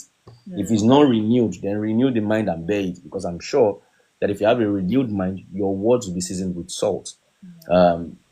Let's just not rule out the fact that arguments will happen. There are two things you need to take into consideration. What's the end goal of this argument and what is the process or your approach towards that argument? Thank you so much, Ma, and thank you so much, everybody. Fine. Before you mute yourself, do you think men and women argue differently in marriage? What's your take about that? How do we? What's the color of argument? Well, What's the tell me. shape? What's the size of argument? Argument is argument. So when we say we argue differently, I know there is this argument about men come from Mars, women come from Breed Jupiter, of different. Venus, Yeah. or Pluto, or Neptune. All of that is somebody's story from somewhere, and I'm not against it for those that is working for. And women are emotional, men are logical. Does that not explain why men don't cry? No, the culture taught men not to cry because as a boy Especially if they're child, not feeling pain. as a boy child, when you fall down, they will tell you, get up, you're a man, don't cry. Take it As a off. boy child, when you want to bear your mind, they will tell you are talking too much. Are you a girl? As a man, if you go to the market and you try to price things, you hear things like, I don't price now, you're a woman. And then as a woman too, when you try to fix things, they will say, what's wrong with you? Are you a man? Why do you want to do what men can do?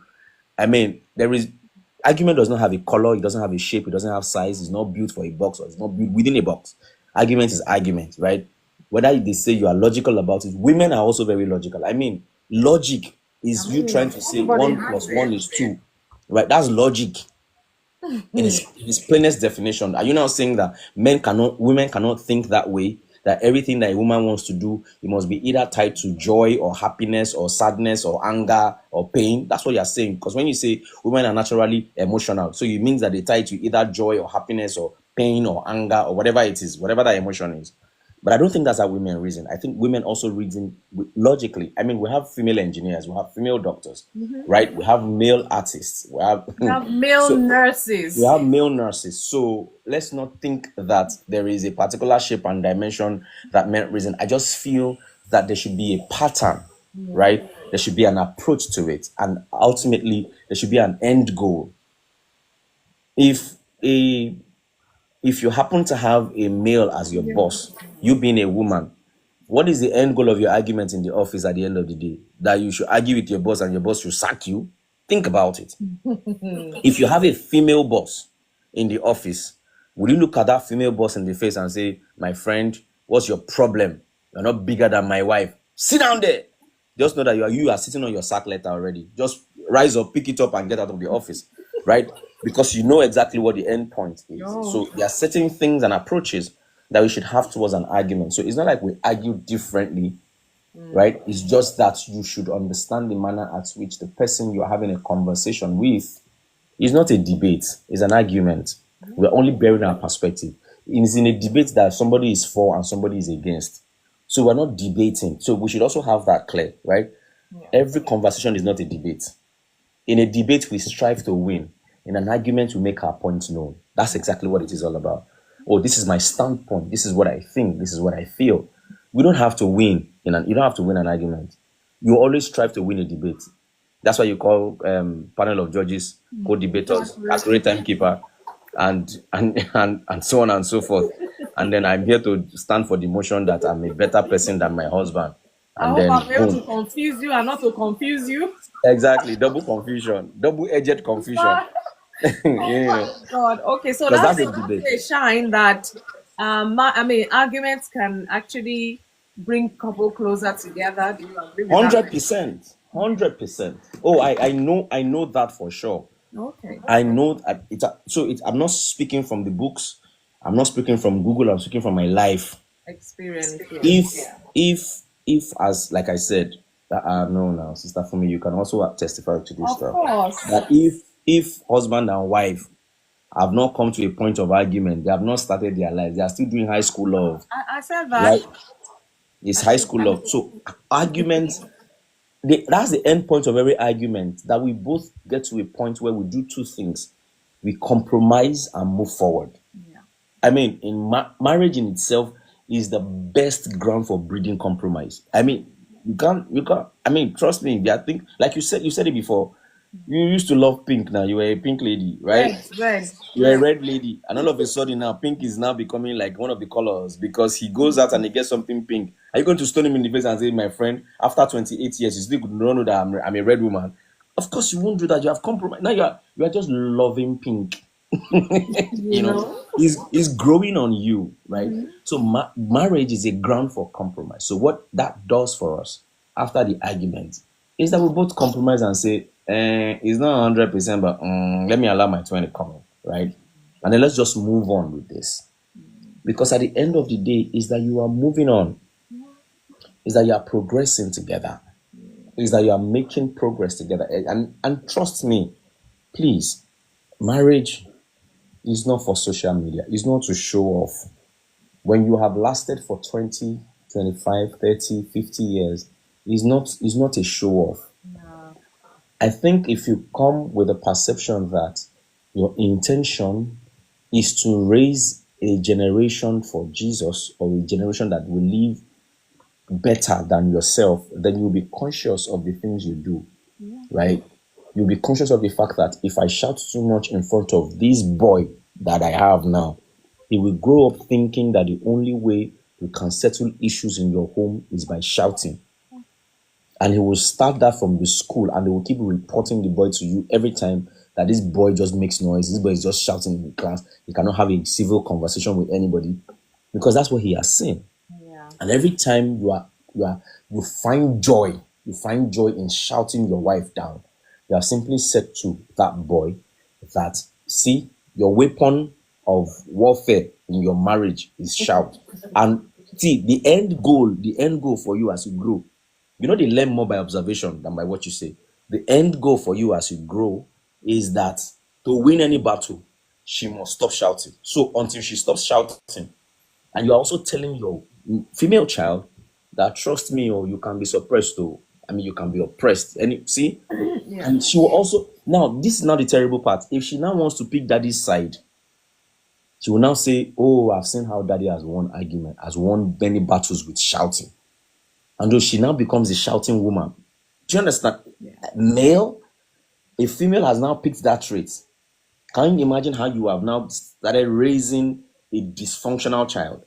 So it is you telling yourself that whatever action you model in front of this child, and part of the things we even tell the young ones, in fact, the 3-year-old, when she starts to act and, they are very impatient at 3.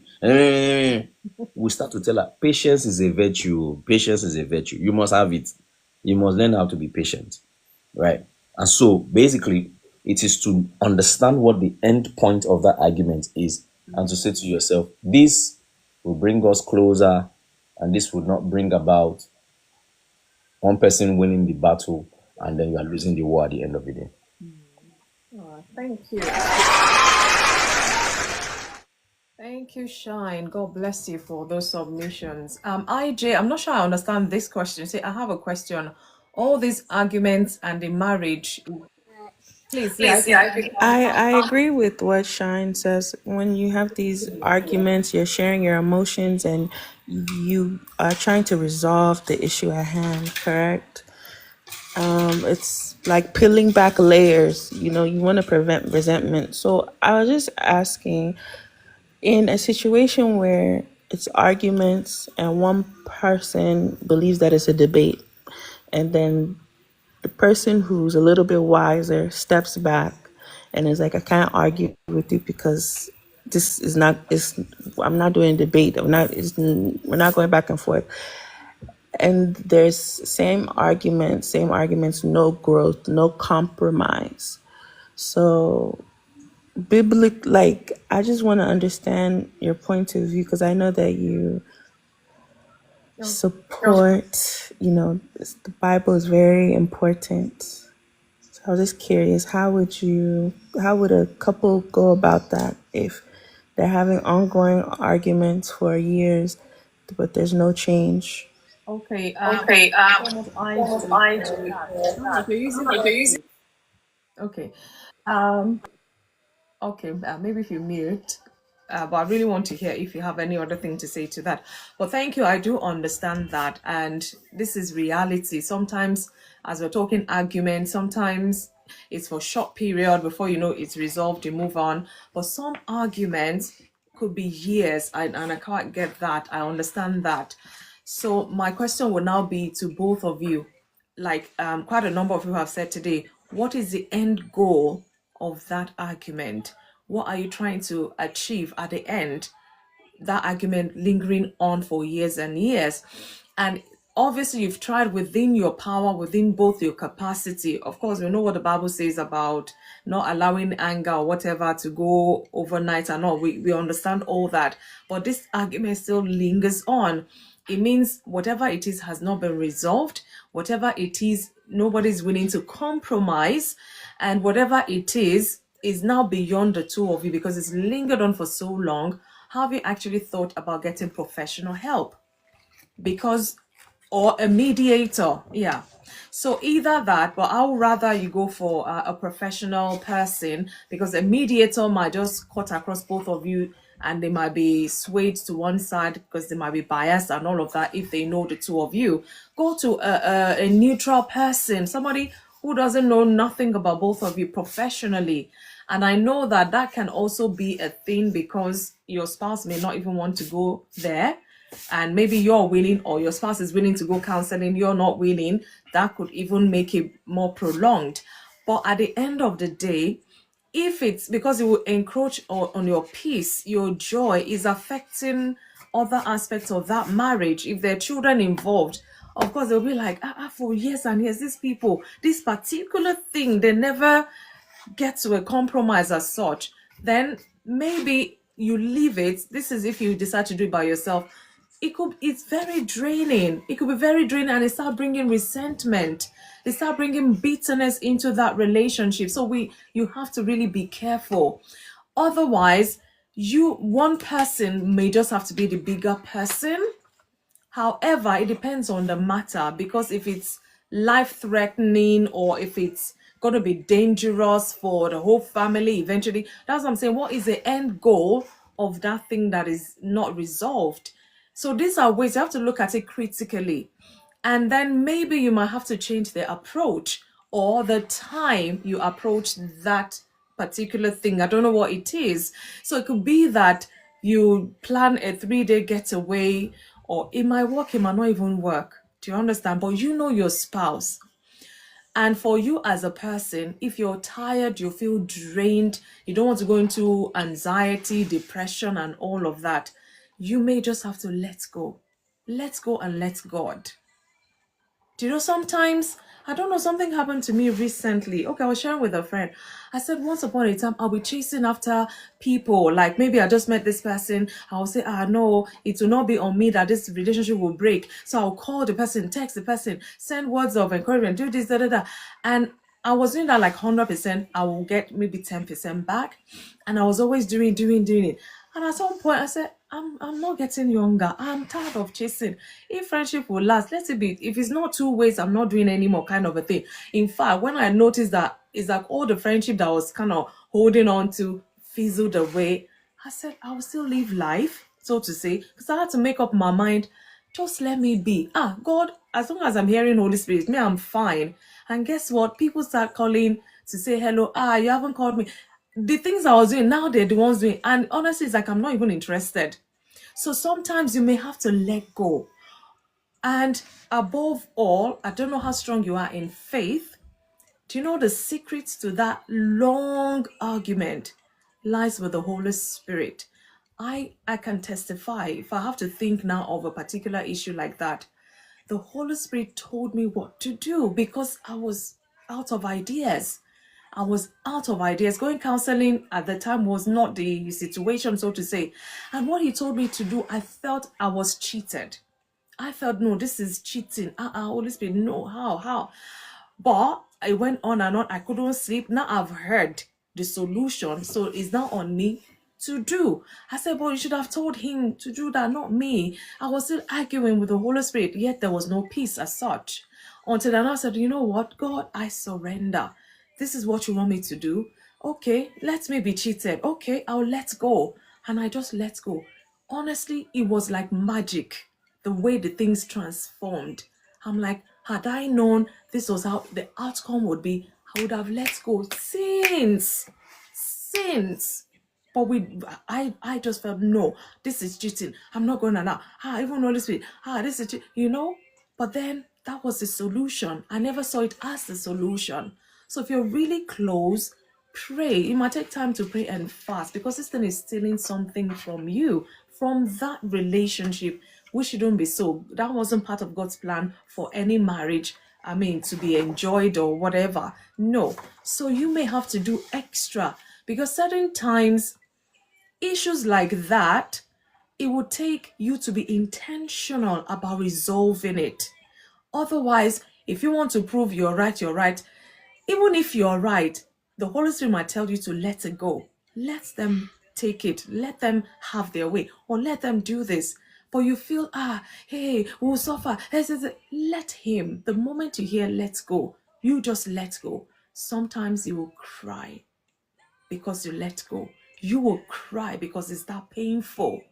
So I don't know if I'm touching that for you, but if you're that close to him, he will give you his word. He will give you directions. He would even guide you. Sometimes he may not say, let's go completely. He might tell you, do this instead of this, or say this instead of that. Honestly, that has been partly my experience as well. So I don't know if I've answered you in any way. And the floor is open. Please, if you have one or two to chip in to IJ's question, please. No, you answered it. I'm close with my religion, with my faith. I just was just curious because I totally agree with the argument. It has to come to some type of mutual understanding and agreement. Okay, all right. I don't know if anybody else wants to add one or two as well. Thank you so much, IJ, for that question, because you're probably speaking other people's mind in the Yeah, relationship. I'd like to say something to that effect. Again, when there's arguments are going on for too long, or there's a conflict that has, there's part of it is that there isn't an understanding of a resolution. So the conflict resolution hasn't been in place. And that's why, again, if people don't understand what conflict resolution is, they won't have the parameters. You won't understand the parameters in how you handle or deal with conflict. Because and I think it's also when something is going on for such a long time, there's probably an issue, and maybe you have to find out, did the issue was this issue there before you were there? Has this, or is this something that has been in the marriage that has been ignored or left? But sometimes what I've learned and what I've seen, and especially when we were doing conflict resolution training, is that oftentimes what people are angry about in the point they're angry is not what they're angry about. A lot of the times they're angry about something they haven't resolved. And so something that's triggered, or what they're angry about in that point in time is not necessarily what they're angry about. I hope I'm making sense. But when there's something that's making somebody angry all the time, it's actually a sign that there's a recurring problem that hasn't been resolved. There's something that they haven't come to a place of where, one, they've addressed it. Yeah, they haven't addressed it. It's not It's acknowledged. not acknowledged. And And sorry, and if that's not there, then you can't get into a place of acceptance, or where, okay, this is how this is going to be dealt or resolved. So if there's something that's going on for so long, you need to go and check what is the root of this situation, where is it coming from, and how long has this been going on for? Because it might not even be anything to do with you. Yeah. But unfortunately, when we're married, you're in close proximity with the person, so that tends to be the issue sometimes. But it might not necessarily be you that's the issue. It might be something that hasn't been resolved, and you just happen to be in proximity with this person.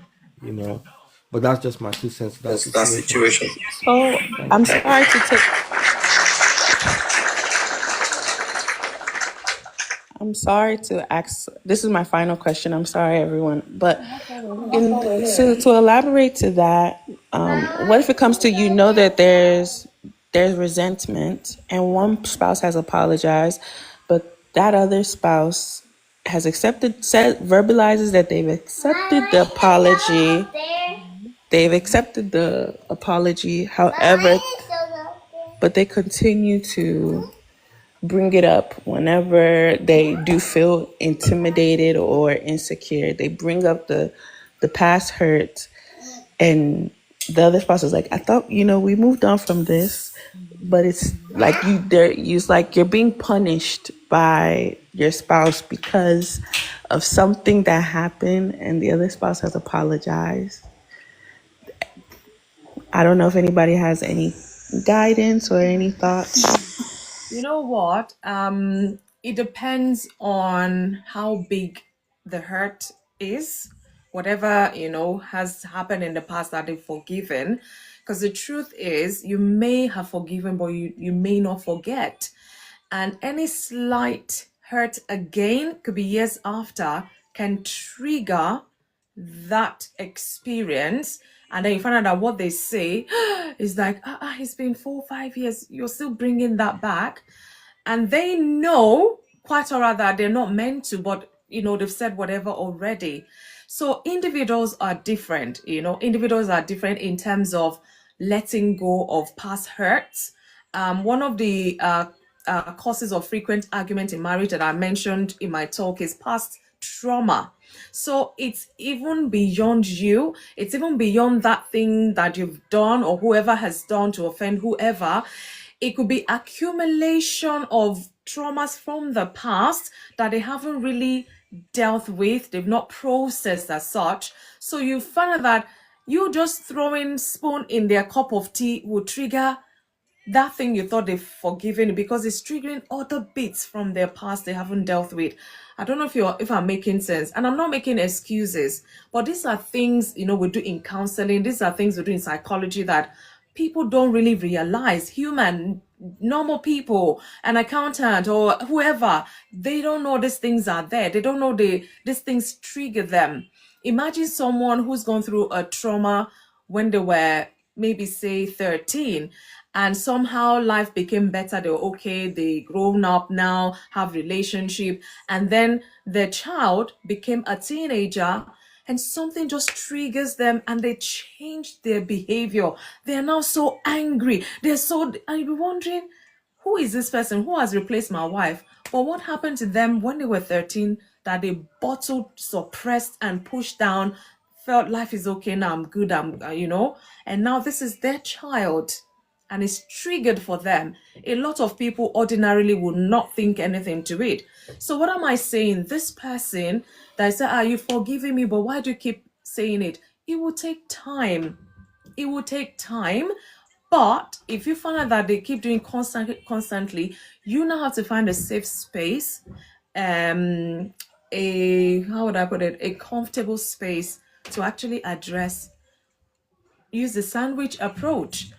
I always say to anyone, even if the person is a monster, use the sandwich approach. Tell them something nice about them. That's the first layer of bread. Tell them something nice. Put in what you want to say. I thought you forgave me. Every time I do something little or whatever, you always bring this up. It makes me feel da da da. It makes me, say it and then say, you know what? I love the fact that you love me. You do this. Say something nice again. Use the sandwich approach and see how far you go from there. Because each person, the way we process hurt, pain, trauma is different. And sometimes somebody can even process it fine, they're okay, they're living life just like I've explained. And one thing will just trigger that thing that they did not fully process. And it brings back a whole lot of you see a different person altogether. So there's so many, this psychology thing, it gets as to be, as my people will say, but I just hope I've been able to answer that to a level.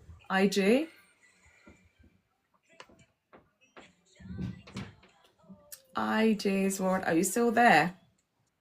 I'm here. It was very helpful. I really appreciate that your outlook on it. And you know what? For the fact that you've noticed that this is a problem, guess what? Take it to the Lord in prayer. Whatever that thing is, He's waiting. You want something to be done about it. You've tried your human effort, hasn't helped. That particular thing, don't go and be praying, or let it be a directed prayer, and that would be your focus for as long as you decide to pray that, and just let God as well. So that is another one, and thank you again for asking those questions, because I know you might even be asking on behalf of other people listening out there. So thank you. Yeah, you can't hide. Okay. Maybe one of us, you want to say one or two as well, please feel free. Well, I think everything's been said, in terms of what the question that was asked, and I think I was writing in the chat. I think those kind of issues you need to have. People need to have one to one therapy with the therapist to kind of delve down, because, like you said, we all have triggers. Sometimes we don't even know about the triggers because we think we are fine. All it takes is some little. It's like a tip of the iceberg, isn't it? What you see, what you don't see, is so bigger than what you see. I know. But we have to deal with the past traumas and the hurt and the insecurities, because if we don't, it's just going to keep surfacing, resurfacing and resurfacing, and robbing us of the good things that we could possibly enjoy in life. So yeah, definitely. Thank you. I think If I may say something, yes, please.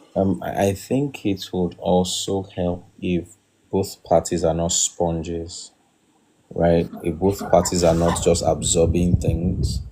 As soon as you observe, just find a way to talk. And I think you mentioned that, just find a way and the right time to talk about it. But if you also observe that, behavior from your spouse, and you are also absorbing, you're just soaking it in. I mean, there's going to be a point where you cannot absorb anything anymore. It's either it starts to drip, or it's just one squeeze and everything comes out.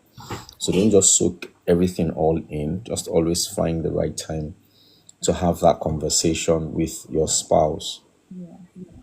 But I also believe that if we say that we have chosen to work together, and I'm speaking under the confines of the scripture that guides the believer.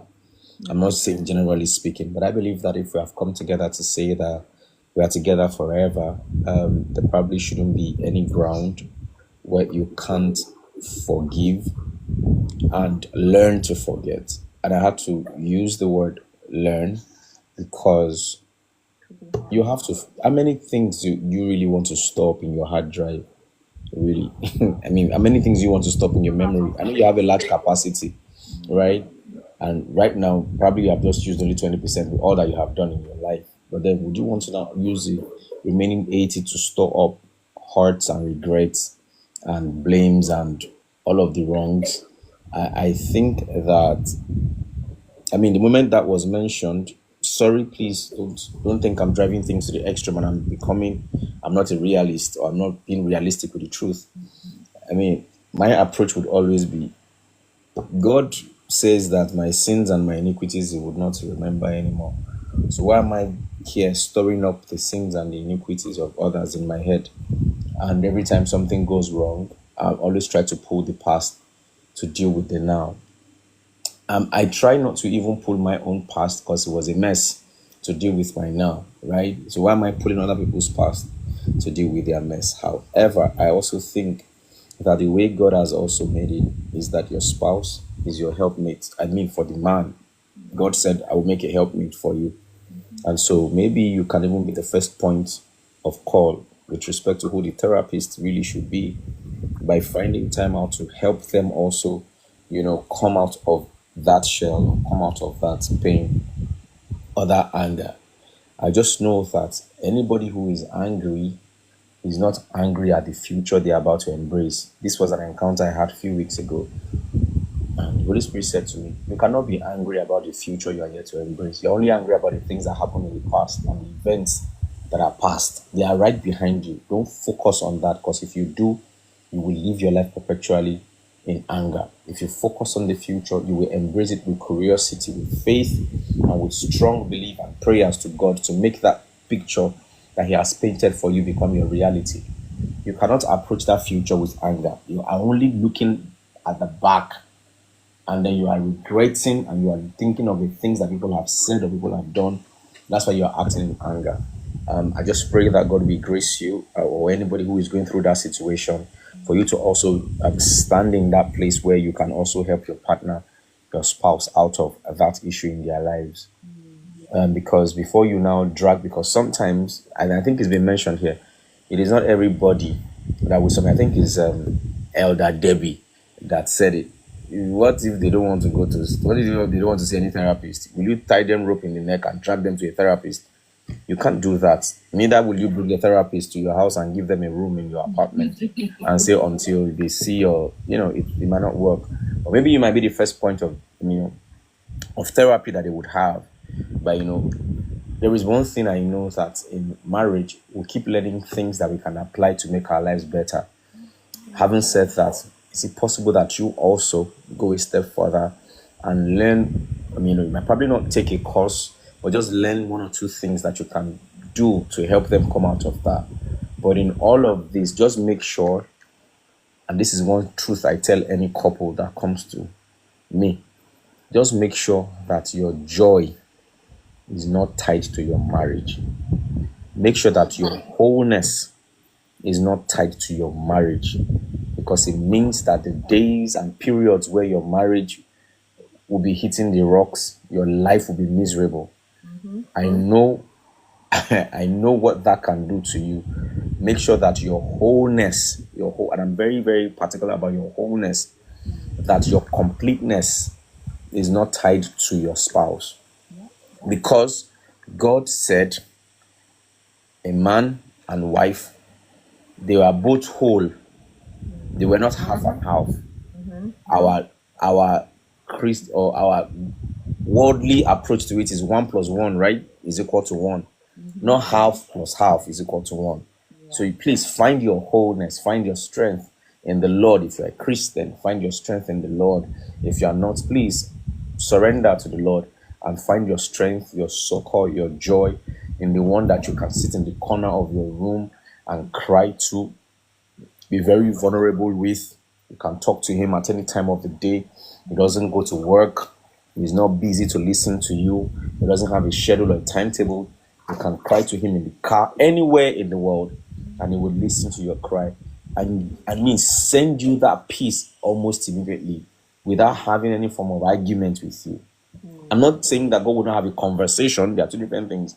God will have a conversation with you, tell you the things you ought to do, like our host has said, teach you what you ought to correct also in yourself, but he would send you that peace at all times. I just hope that this would help. Thank you. Thank you so much.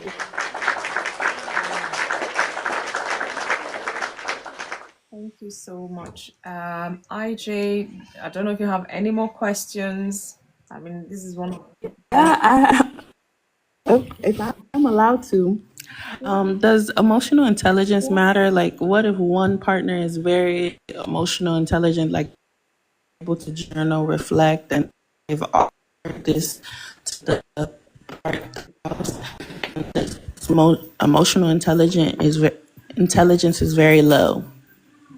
Then in you guys in your counseling history, when you have one partner that's higher and than the other person, that one partner that's more emotionally in tuned and intelligent, they should just continue to pray for the other one to that's why we talk about effective communication and the fact that, how do I put this now?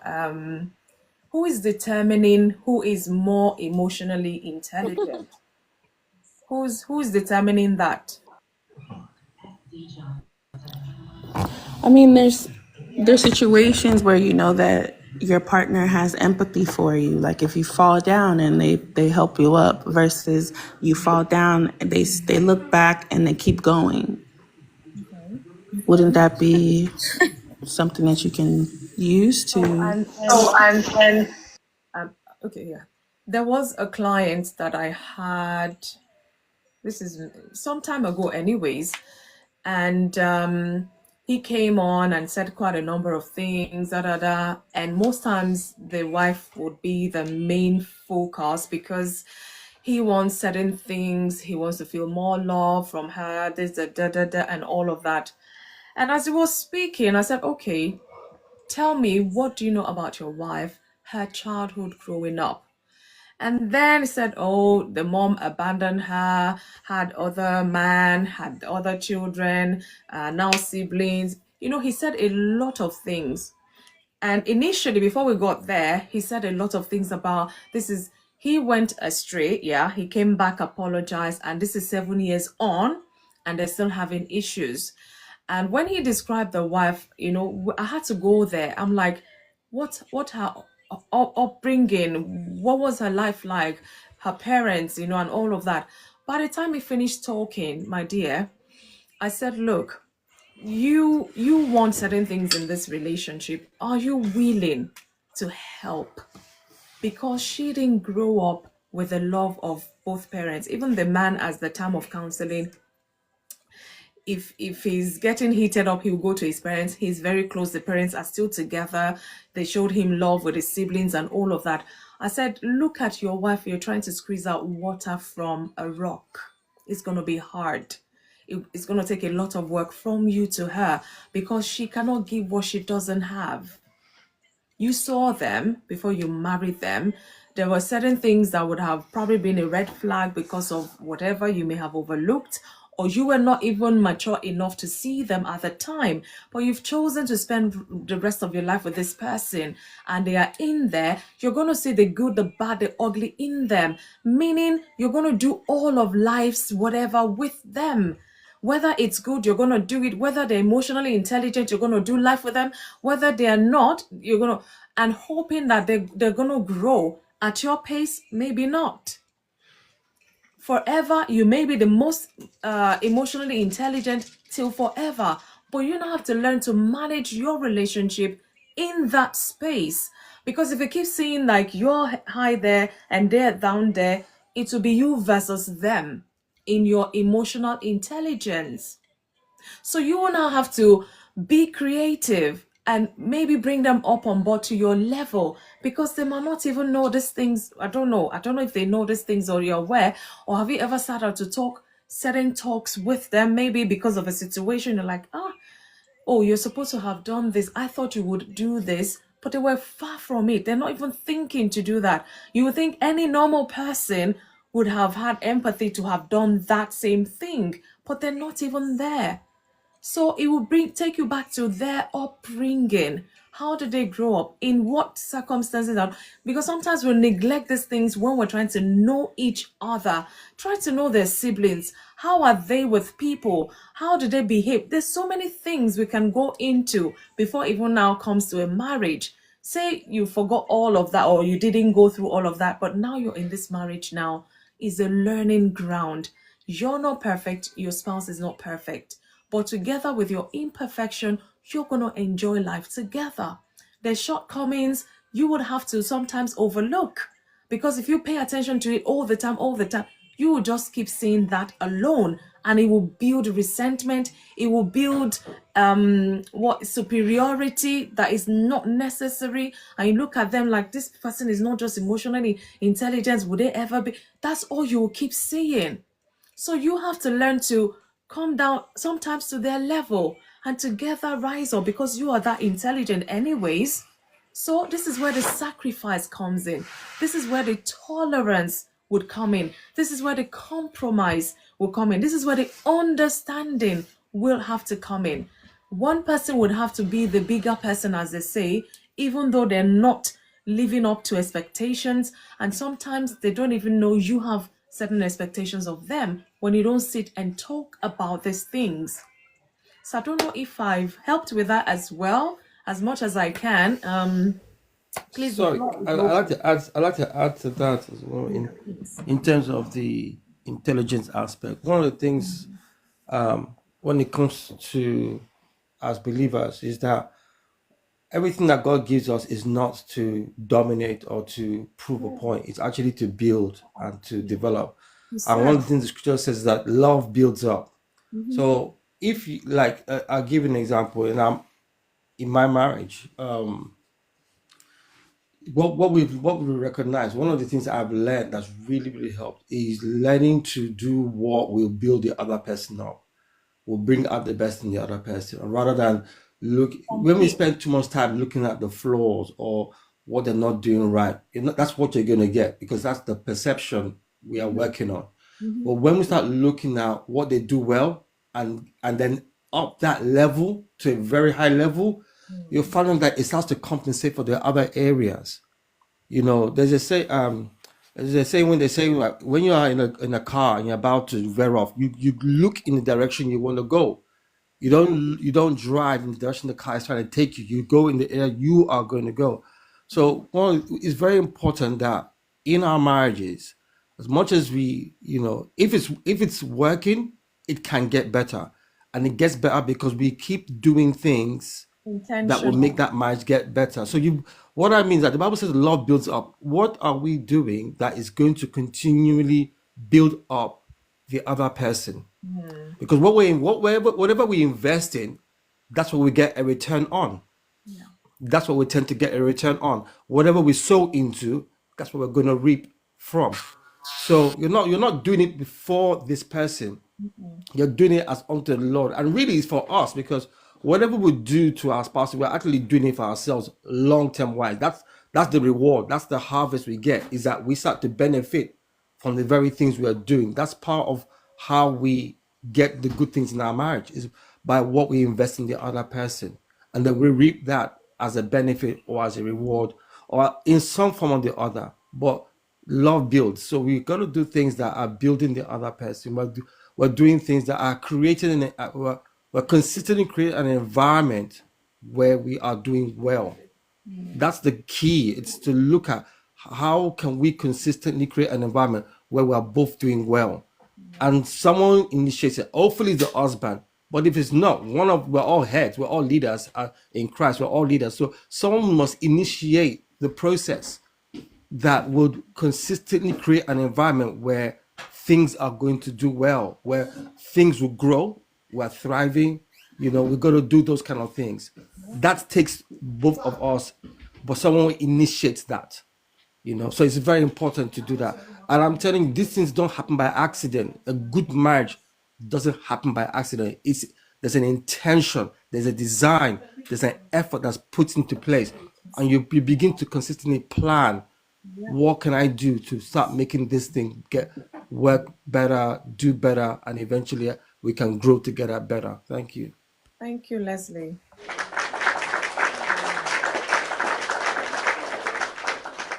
IJ, you're still there?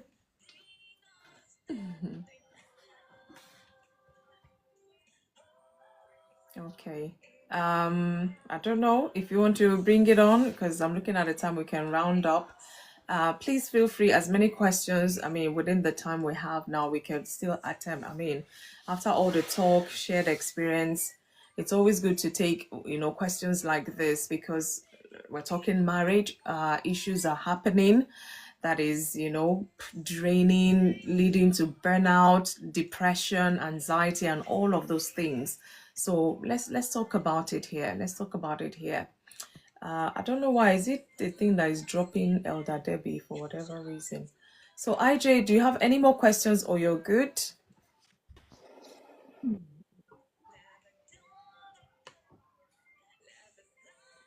Okay, I take that as you're done. Thank you so much. Okay, all right. Thank you so much. Thank you so much. Thank you for being part of Insights today. She took us in depth with those questions. And I pray that everyone listening out there, whatever the situation is that is causing endless arguments or constant arguments, my prayer is that God will grant you the wisdom, to navigate this, so that, you both can grow and learn from it, and, face other arguments that will come in the future, in good strides. Thank you so much. Admissions, God bless you. A13, thank you so much, Leslie. Woman of Purpose, now you.